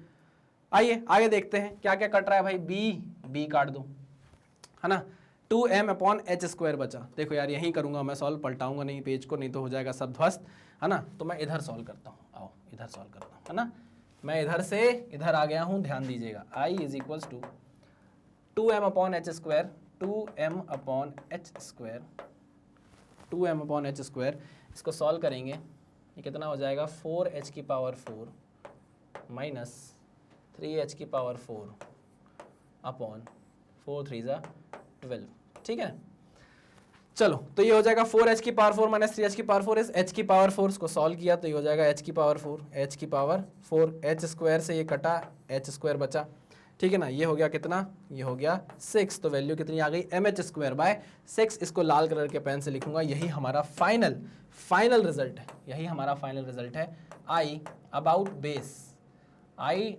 बेस, ये बोल दे रहा हूँ मैं B, है ना, नहीं B नहीं, इसको क्या नाम दे दूं, क्या नाम दे दूं, इस प्यार को मैं क्या नाम दूं, x डैश दे देता हूं, ठीक है ना, तो I x dash is equal to mh square by 6, mh square by 6, ये आ गया भाई आपका फाइनल रिजल्ट, जिसको आपको याद रखना है, कब, जब आपका ट्रायंगुलर लेमिना बेस के अबाउट रोटेट करे, बेस के अबाउट क्या करे, रोटेट करे, तो आपका मोमेंट ऑफ इनर्शिया कितना बनेगा, mh स्क्वायर बाय 6, सिंपल सी बात, कोई टफ चीज, हाँ सर थोड़ी सी टफ हुई थी जब आपने यहां पर बातें बताई थी, तब हमको समझ में नहीं आया, लेकिन आपने फिर बताया तो हम समझ गए कि अच्छा ये करना था, हमने इसको सेंटर ऑफ मास में किया है बाबा, प्लीज एक बार आप जाके सेंटर ऑफ मास में देखो, जब हम फाइंड आउट कर रहे थे centre of mass her figure का, हर शेप का, ठीक है, चलिए भाई इसको नोट डाउन करिए, फिर हम आगे बढ़ेंगे, आगे भी अच्छी अच्छी चीजें हमको अभी देखनी है, चलो क्लियर है ना। नेक्स्ट क्या है, moment of inertia of hollow cylinder, यहाँ तो हॉलो सिलेंडर है ही नहीं, कोई बात नहीं मैं बना दूंगा, आपको मेरे उस पर टैलेंट पे शक है क्या, लो भाई हॉलो सिलेंडर बनाता हूँ मैं, ये है, लाल कलर से नहीं बनाऊंगा, काले से बनाऊंगा, मेरा मन है क्योंकि काले से बनाऊंगा मैं हॉलो सिलेंडर, हाँ चलिए ये बन गया हमारा हॉलो सिलेंडर, कोई दिक्कत कोई परेशानी नहीं सर, कोई परेशानी नहीं, चलो, हॉलो सिलेंडर का मतलब क्या होता है? हॉलो सिलेंडर का मतलब ये है कि इसका जो मास है वो बिल्कुल साइड साइड पर होगा डिस्ट्रीब्यूटेड। साइड साइड पर मतलब देखो क्या मतलब है सर आपका साइड साइड से? देखो देखो, ये देखो, एक सिलेंडर ऐसा बना देता हूं, एक कहानी है ऐसी भी, एक सिलेंडर ऐसा भी। This is hollow cylinder. This is hollow cylinder मतलब इसके अंदर जो मास है वो कहाँ डिस्ट्रीब्यूटेड है? ये डिस्ट्रीब्यूटेड है इधर, यहाँ है मास भाई, ठीक, इधर इधर इधर इधर इधर इधर इधर इधर इधर, ये अंदर बीच में मास भरा हुआ है, इधर साइड में, है ना, ये बीच में पूरा खाली है। मतलब अगर आप इधर से देखोगे, इधर से देखोगे ऐसे, इधर से देखोगे तो आपको आर पार दिखाई देगा, ऐसे आर पार दिखाई देगा, साइड साइड में क्या भरा हुआ है? मास भरा हुआ है, ठीक। आपको बोल रहा है moment of inertia hollow cylinder का निकाल कर बताओ किस एक्सिस के अबाउट, तो मैं बता रहा हूं आपको एक्सिस, ये एक्सिस के अबाउट, इस एक्सिस के अबाउट, इस एक्सिस के अबाउट, इसको आप ले लो क्या? Y Y. कोई प्रॉब्लम नहीं? कोई प्रॉब्लम नहीं। अच्छा, ले तो लूं सर, लेकिन निकालूं कैसे? क्या करना पड़ेगा? तो यार सर मेरे दिमाग में ना एक बहुत अच्छा आइडिया आया है, शायद आप उस मेरे आइडिया से क्या करें, क्या करें, वो करें, अलाइन करें, बोलें कि हाँ जैसा तुम सोच रहे हो वो सही है। तो आप सर एक बार मेरा आइडिया सुन लीजिए। आपने सर हमको पढ़ाया था क्या, एक बार मैं आपको दिखाना चाहता हूं। आपने हमको पढ़ाया था सर ये रेक्टेंगुलर लेमिना। आपने बोला था ये रेक्टेंगुलर लेमिना छोटे छोटे छोटे छोटे रॉड से मिलकर बना है। देखो ये देखो, छोटी छोटी छोटी छोटी रॉड एक के ऊपर एक रख दी है, तो ये रॉड से मिलकर बना है ना। और आपने बोला था रॉड का इस एक्सिस के अबाउट मोमेंट ऑफ इनर्शिया होता है, वाई के अबाउट मोमेंट ऑफ इनर्शिया होता है ml²/12। वही रेक्टेंगुलर लेमिना का भी निकला अगर इस रेक्टेंगुलर लेमिना की लेंथ l है तो, हाँ कि ना? हाँ सर। तो सर इसी से मेरे दिमाग में, मैंने आपसे तब भी बोला था कि सर यह कंसेप्ट क्या हम बाद में भी यूज कर सकते हैं, तो मैंने बोला था देखो शायद, तो अब ये वही बारी आ गई है, वही सुनहरा पल आपके सामने आकर खड़ा हो गया है कि आप शॉर्टकट का यूज करो। शॉर्टकट मतलब सर देखो, अगर मैं क्या करूं, इसको काट दूं, क्या कर दूं, कैसे काटूं, देखो मैं काट रहा हूं इसको, देखना मैंने इसको क्या किया, यहां से ऐसे, अरे अरे अरे, ये क्या हो गया, मुझे काटना था इसको और ये क्या हो गया। मैंने मान लीजिए इस सिलेंडर को यहां से ऐसे काट दिया, ठीक है ना, ऐसे काट दिया, ये देखो स्लाइस लेके गया, इस सिलेंडर की मैं छोटी सी स्लाइस लेकर गया और मैंने देखा कि एलिमेंटल रिंग कैसी आएगी, एलिमेंटल रिंग कैसी आएगी, तो आपने बोला एलिमेंटल रिंग मुझे इस तरीके की दिखेगी। देखो साइड साइड में मास था ना, बस साइड साइड में मास था, बीच में मास था नहीं, यहाँ मास था। ये एलिमेंटल रिंग जो आपको मिली, ये कैसी मिल रही है, इसको क्या बोलोगे? अरे यार एलिमेंटल रिंग ही बोल रही है ना सर। आप खुद ही सर, आप पूरा सस्पेंस तोड़ देते हो। आप बोल रहे हो कि ये जो तुमको एलिमेंटल रिंग मिलेगी ये कौन सी मिलेगी, ये कैसी मिलेगी, तुम्हारा नाम क्या है, बसंती, ऐसा टाइप का क्वेश्चन पूछ लिया सर आपने मुंह से बोल भी दिया कि ये एलिमेंटल रिंग मिलेगी और आप पूछ रहे हो कि ये कैसी एलिमेंटल रिंग होगी। सर ये रिंग जैसी तो होगी, आपने पतला सा स्लाइस काटा, आजू बाजू में मास है, सेंटर पे कोई मास नहीं है, आजू बाजू में मास है, बीच में कोई मास नहीं है, तो ये जो छोटी सी स्लाइस आपने निकाली, छोटा सा डीएम मास आपने निकाला, ये छोटा सा डीएम मास जो आपने निकाला, ये एक एलिमेंटल रिंग ही तो है। अरे हाँ कि ना? हाँ सर ये एलिमेंटल रिंग ही तो है, बिल्कुल सही कहा सर आपने।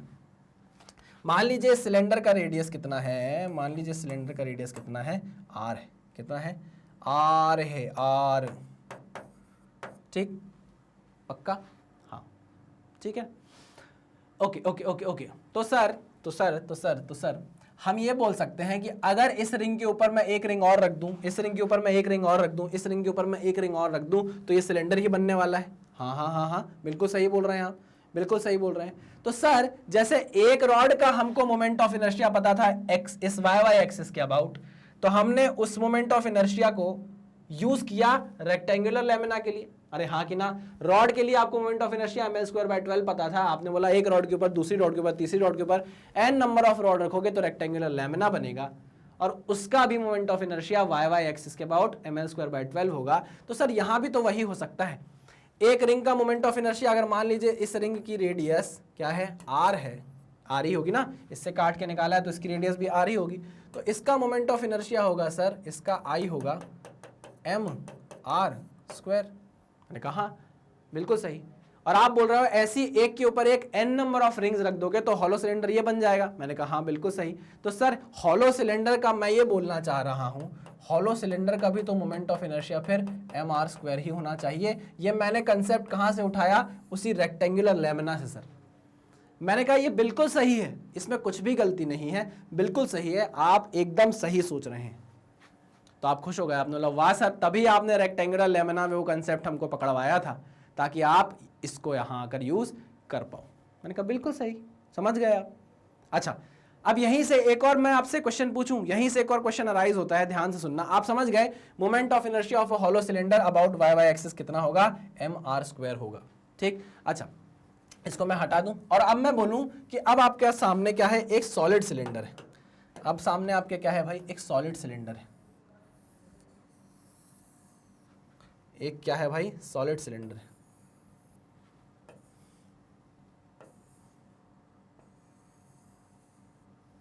ठीक है ना, एक ये सॉलिड सिलेंडर है। ठीक है, आओ जरा इसके बारे में बात करते हैं।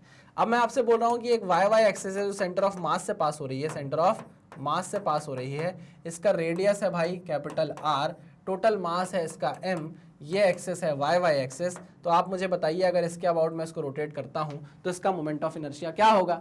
आपने बोला सर अब हम नहीं फंसेंगे चंगुल में, जैसे यहां रिंग का हमने कंसेप्ट लगाया वैसे ही हम यहां पर भी लगाएंगे। अच्छा क्या लगाओगे सर, हम यहां से ना छोटी सी स्लाइस काट लेंगे। देखो ये छोटी सी हमने से स्लाइस काटी, ये पतली सी स्लाइस काट के आप निकाल कर लेकर आए तो आपको एक एलिमेंट मिला। अब मेरा क्वेश्चन समझना, ये एलिमेंट कैसा होगा, ये एलिमेंट कैसा होगा सर, ये एलिमेंट ना डिस्क जैसा होगा।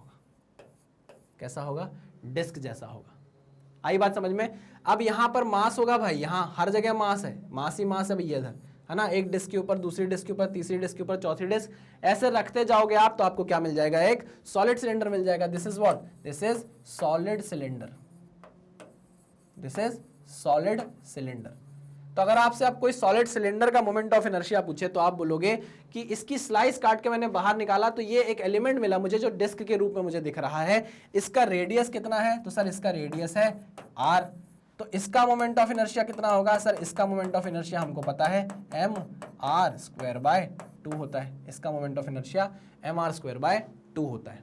हाँ कि ना, हाँ कि ना, हाँ सर। किस एक्सिस के अबाउट बाबा, किस एक्सिस के अबाउट, इस एक्सिस के अबाउट ना जो परपेंडिकुलर हो, जो इसके प्लेन पे परपेंडिकुलर हो। तो ये y एक्सिस इसके प्लेन पे परपेंडिकुलर ही तो है। ये देखो y एक्सिस इस डिस्क के प्लेन के परपेंडिकुलर ही तो है ना। हाँ बिल्कुल सही। तो आप लिख सकते हो I y = mr²/2। ये तो डिस्क का हो गया। अब आप देखो सॉलिड सिलेंडर अगर आपको बनाना है तो एक डिस्क के ऊपर n नंबर ऑफ डिस्क रख दो तो सॉलिड सिलेंडर बन जाएगा। तो बस जो एक डिस्क का मोमेंट ऑफ इनर्शिया है वही हमारे सॉलिड सिलेंडर का भी मोमेंट ऑफ इनर्शिया बन जाएगा। तो चलिए ये फॉर्मूला भी आज से आप याद रखेंगे, I for solid cylinder, for solid cylinder is mr²/2। अगर हॉलो की बात करोगे तो mr², सॉलिड की बात करोगे तो mr²/2। समझ में आ रही है मेरी बात। हमने यहां थोड़ा सा दिमाग यूज कर लिया, जैसे रेक्टेंगुलर लेमिना में हमने जुगाड़ फंसा लिया था वैसे ही जुगाड़ हमने हॉलो सिलेंडर और सॉलिड सिलेंडर में फंसा दिया है। डरने वाली बात नहीं है, इसको भी उस तरीके से सॉल्व किया जा सकता था जैसे हमने इंटीग्रेशन किया था बड़ा भारी। लेकिन हम क्यों करें, जब हमारे पास शॉर्टकट है तो हम उसी तरीके से चलेंगे, हम अपने आप का माथा खपाएंगे नहीं। तो चलिए अभी तक आपने हॉलो सिलेंडर देख लिया, सॉलिड सिलेंडर देख लिया, ट्राइंगुलर लेमिना देख लिया, डिस्क देख ली, रिंग देख ली और क्या देख लिया, रॉड देख लिया। ठीक है ना, 6 चीजें आपने देख ली हैं। आगे बढ़ते हैं हमारे नेक्स्ट लेमिना की तरफ, इसको नोट डाउन कर लीजिए। चलिए आगे बढ़े, है ना। अब देखो आपके लिए एक होमवर्क टाइप दे देता हूं मैं, है ना। इसका आंसर आप कमेंट बॉक्स में मुझे बताना। मान लीजिए आपके पास एक सिलेंडर है, देखो हॉलो सिलेंडर तो वो था, लेकिन हॉलो सिलेंडर में भी 2 टाइप के हो सकते हैं भाई, जिसमें क्या हो, एकदम बहुत कम मास हो, जिससे हम अगर कोई स्लाइस काटे तो हमको रिंग मिले। मेरी बात समझ पा रहे हैं आपकी, नहीं समझ पा रहे, है ना। एक तो सिलेंडर ऐसा भी हो सकता है ना, जिसमें ये थिकनेस बड़ी कम हो। क्या हो भाई, जिसमें ये थिकनेस बड़ी कम हो, पतली सी थिकनेस हो। देखो हाँ कि ना, हाँ। इसमें जब आप काट के निकालोगे, एक स्लाइस काट के निकालोगे ऐसी, ये आपने काट के निकाली, एक स्लाइस काट के निकाली, तो आपको रिंग जैसे दिखेगा ना एलिमेंट, है ना। लेकिन अगर मैं बोलूं कि ये थिकनेस बहुत ज्यादा है, ये थिकनेस बहुत ज्यादा है का मतलब कैसा बाबा, ऐसा समझो, थिकनेस बहुत ज्यादा है का मतलब हुआ ये कुछ ऐसा सिलेंडर है, आई बात समझ में, है ना, थिकनेस काफी ज्यादा है। चलो समझने की कोशिश करेंगे। थिकनेस अगर बहुत ज़्यादा है,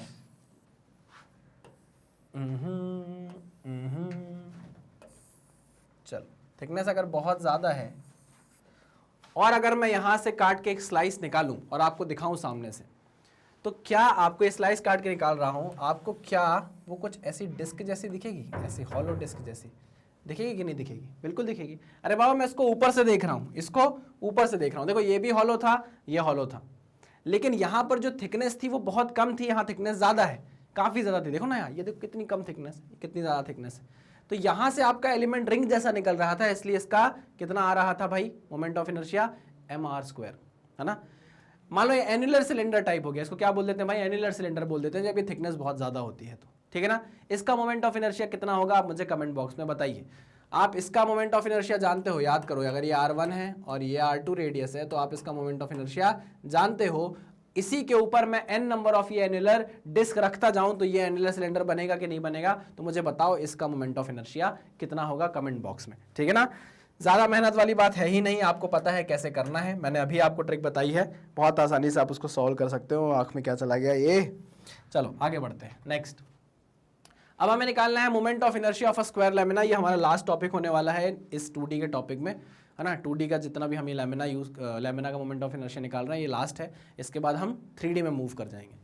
चलिए, moment of inertia of a square lamina about its diagonal, बहुत आसानी से हो सकता है। आपको इस स्क्वायर के अंदर क्या दो ट्राइंगल दिख रहे हैं, आपको इस डायगोनल के अलोंग निकालना है मोमेंट ऑफ इनर्शिया। ये देखो, इस डायगोनल के अलोंग मोमेंट ऑफ इनर्शिया निकालना है। ये स्क्वायर है, क्या है ये, स्क्वायर है, ठीक है। चलो अब मुझे बताओ, अगर मैं इस डायगोनल को देखूं तो इस डायगोनल के इस साइड एक ट्राइंगल है, एक इस साइड ट्राइंगल है, दो ट्राइंगल है कि नहीं है, बिल्कुल दो ट्राइंगल है। अच्छा, और इस ट्राइंगल के लिए ये उसका बेस हो रहा है कि नहीं हो रहा है, ओहो हो रबर कहाँ चली गई। इस ट्राइंगल के लिए ये डायगोनल इसका बेस है कि नहीं, दोनों ट्राइंगल की डायगोनल क्या है, बेस है। बेस के अबाउट आप जानते हो, मान लीजिए इसकी लेंथ है l, है ना, स्क्वायर लैमिना है तो सबकी लेंथ क्या होगी, l ही होने वाली है, ठीक। और मान लीजिए ये इसकी हाइट है, ये परपेंडिकुलर क्या है भाई, इसका हाइट है, ठीक है, पक्का।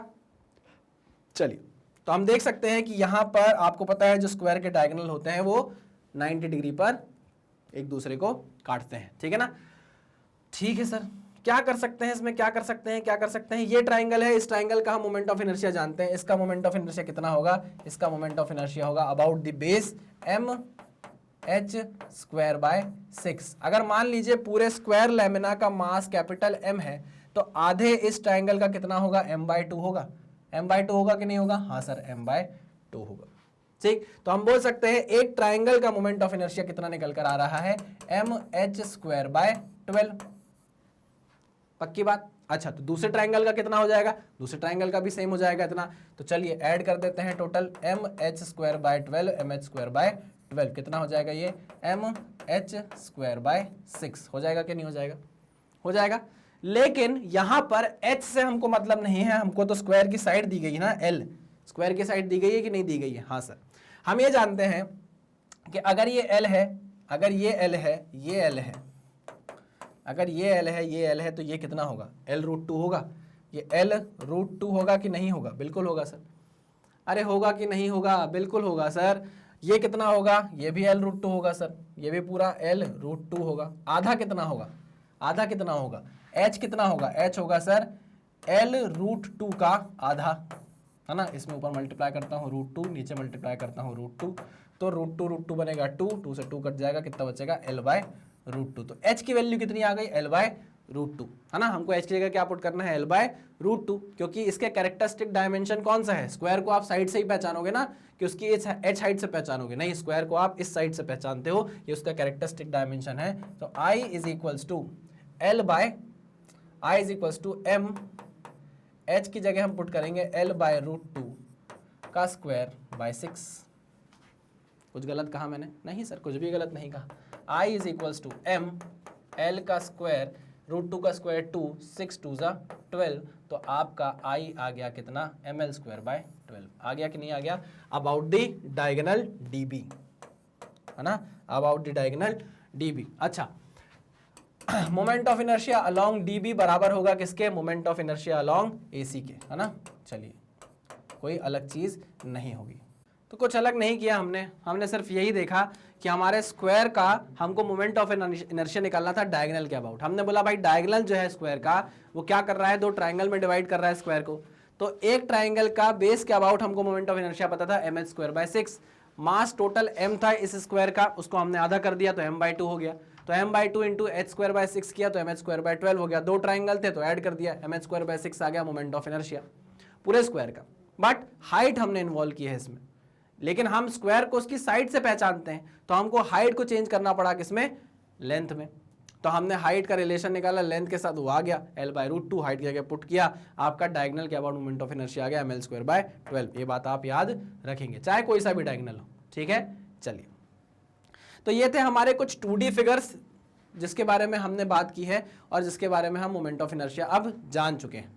लास्ट में जब हम लास्ट में कंक्लूड करेंगे, अभी और भी ज़्यादा मोमेंट ऑफ इनर्शिया भी हमको पढ़ना है, 3D का भी पढ़ना है, तो हम जब 3D VD सब कुछ पढ़ लेंगे तो मैं लास्ट में आपको एक लिस्ट ला कर दूंगा जिसमें मोमेंट ऑफ इनर्शिया सब आपको एक बार में फॉर्मूले के रूप में दिख जाएंगे, ठीक है ना। आप उसका स्क्रीनशॉट ले लेना, वो आपके बहुत ज़्यादा काम आएगा। फिर तो perpendicular axis theorem, parallel axis theorem, ये सब तो हमको पढ़ना ही है, ठीक है। चलिए भाई, तो ये था हमारा आज का लेक्चर। आपको पता है भाई, हम ये सारी चीज़ें बड़े शिद्दत से पढ़ते हुए आ रहे हैं, सेंटर ऑफ मास में भी हमने पढ़ा था। मैग्नेट बेंस के बारे में भी आप जानते हैं कि भाई हम 100% फ्री क्लासेस आपको प्रोवाइड करा रहे हैं। कहाँ से, क्लास 4th से लेकर, 4th से पहले भी शायद हम लेकर आ चुके हैं, 4th से लेकर 12th तक आपको फ्री एजुकेशन दे रहे हैं, जो कोई नहीं दे रहा, है ना। एकदम 1 रुपये भी आपसे मांगा नहीं जाता इस एजुकेशन का, और ऐसा भी नहीं है कि सिलेबस कुछ उचका दिया जाए बीच से। सारी चीज़ें आपको कट टू कट पढ़ाई जा रही हैं एकदम, और ये कोशिश की जा रही है कि इससे आपको ज़रूर कुछ ना कुछ फ़ायदा हो और आप अपने जीवन में कुछ अच्छा कर लें, ठीक है। चलिए भाई, करते हैं इस लेक्चर को ख़त्म, मिलते हैं नेक्स्ट लेक्चर में। तब तक सावधान रहिए, सतर्क रहिए, पढ़ते रहिए। Thank you very much.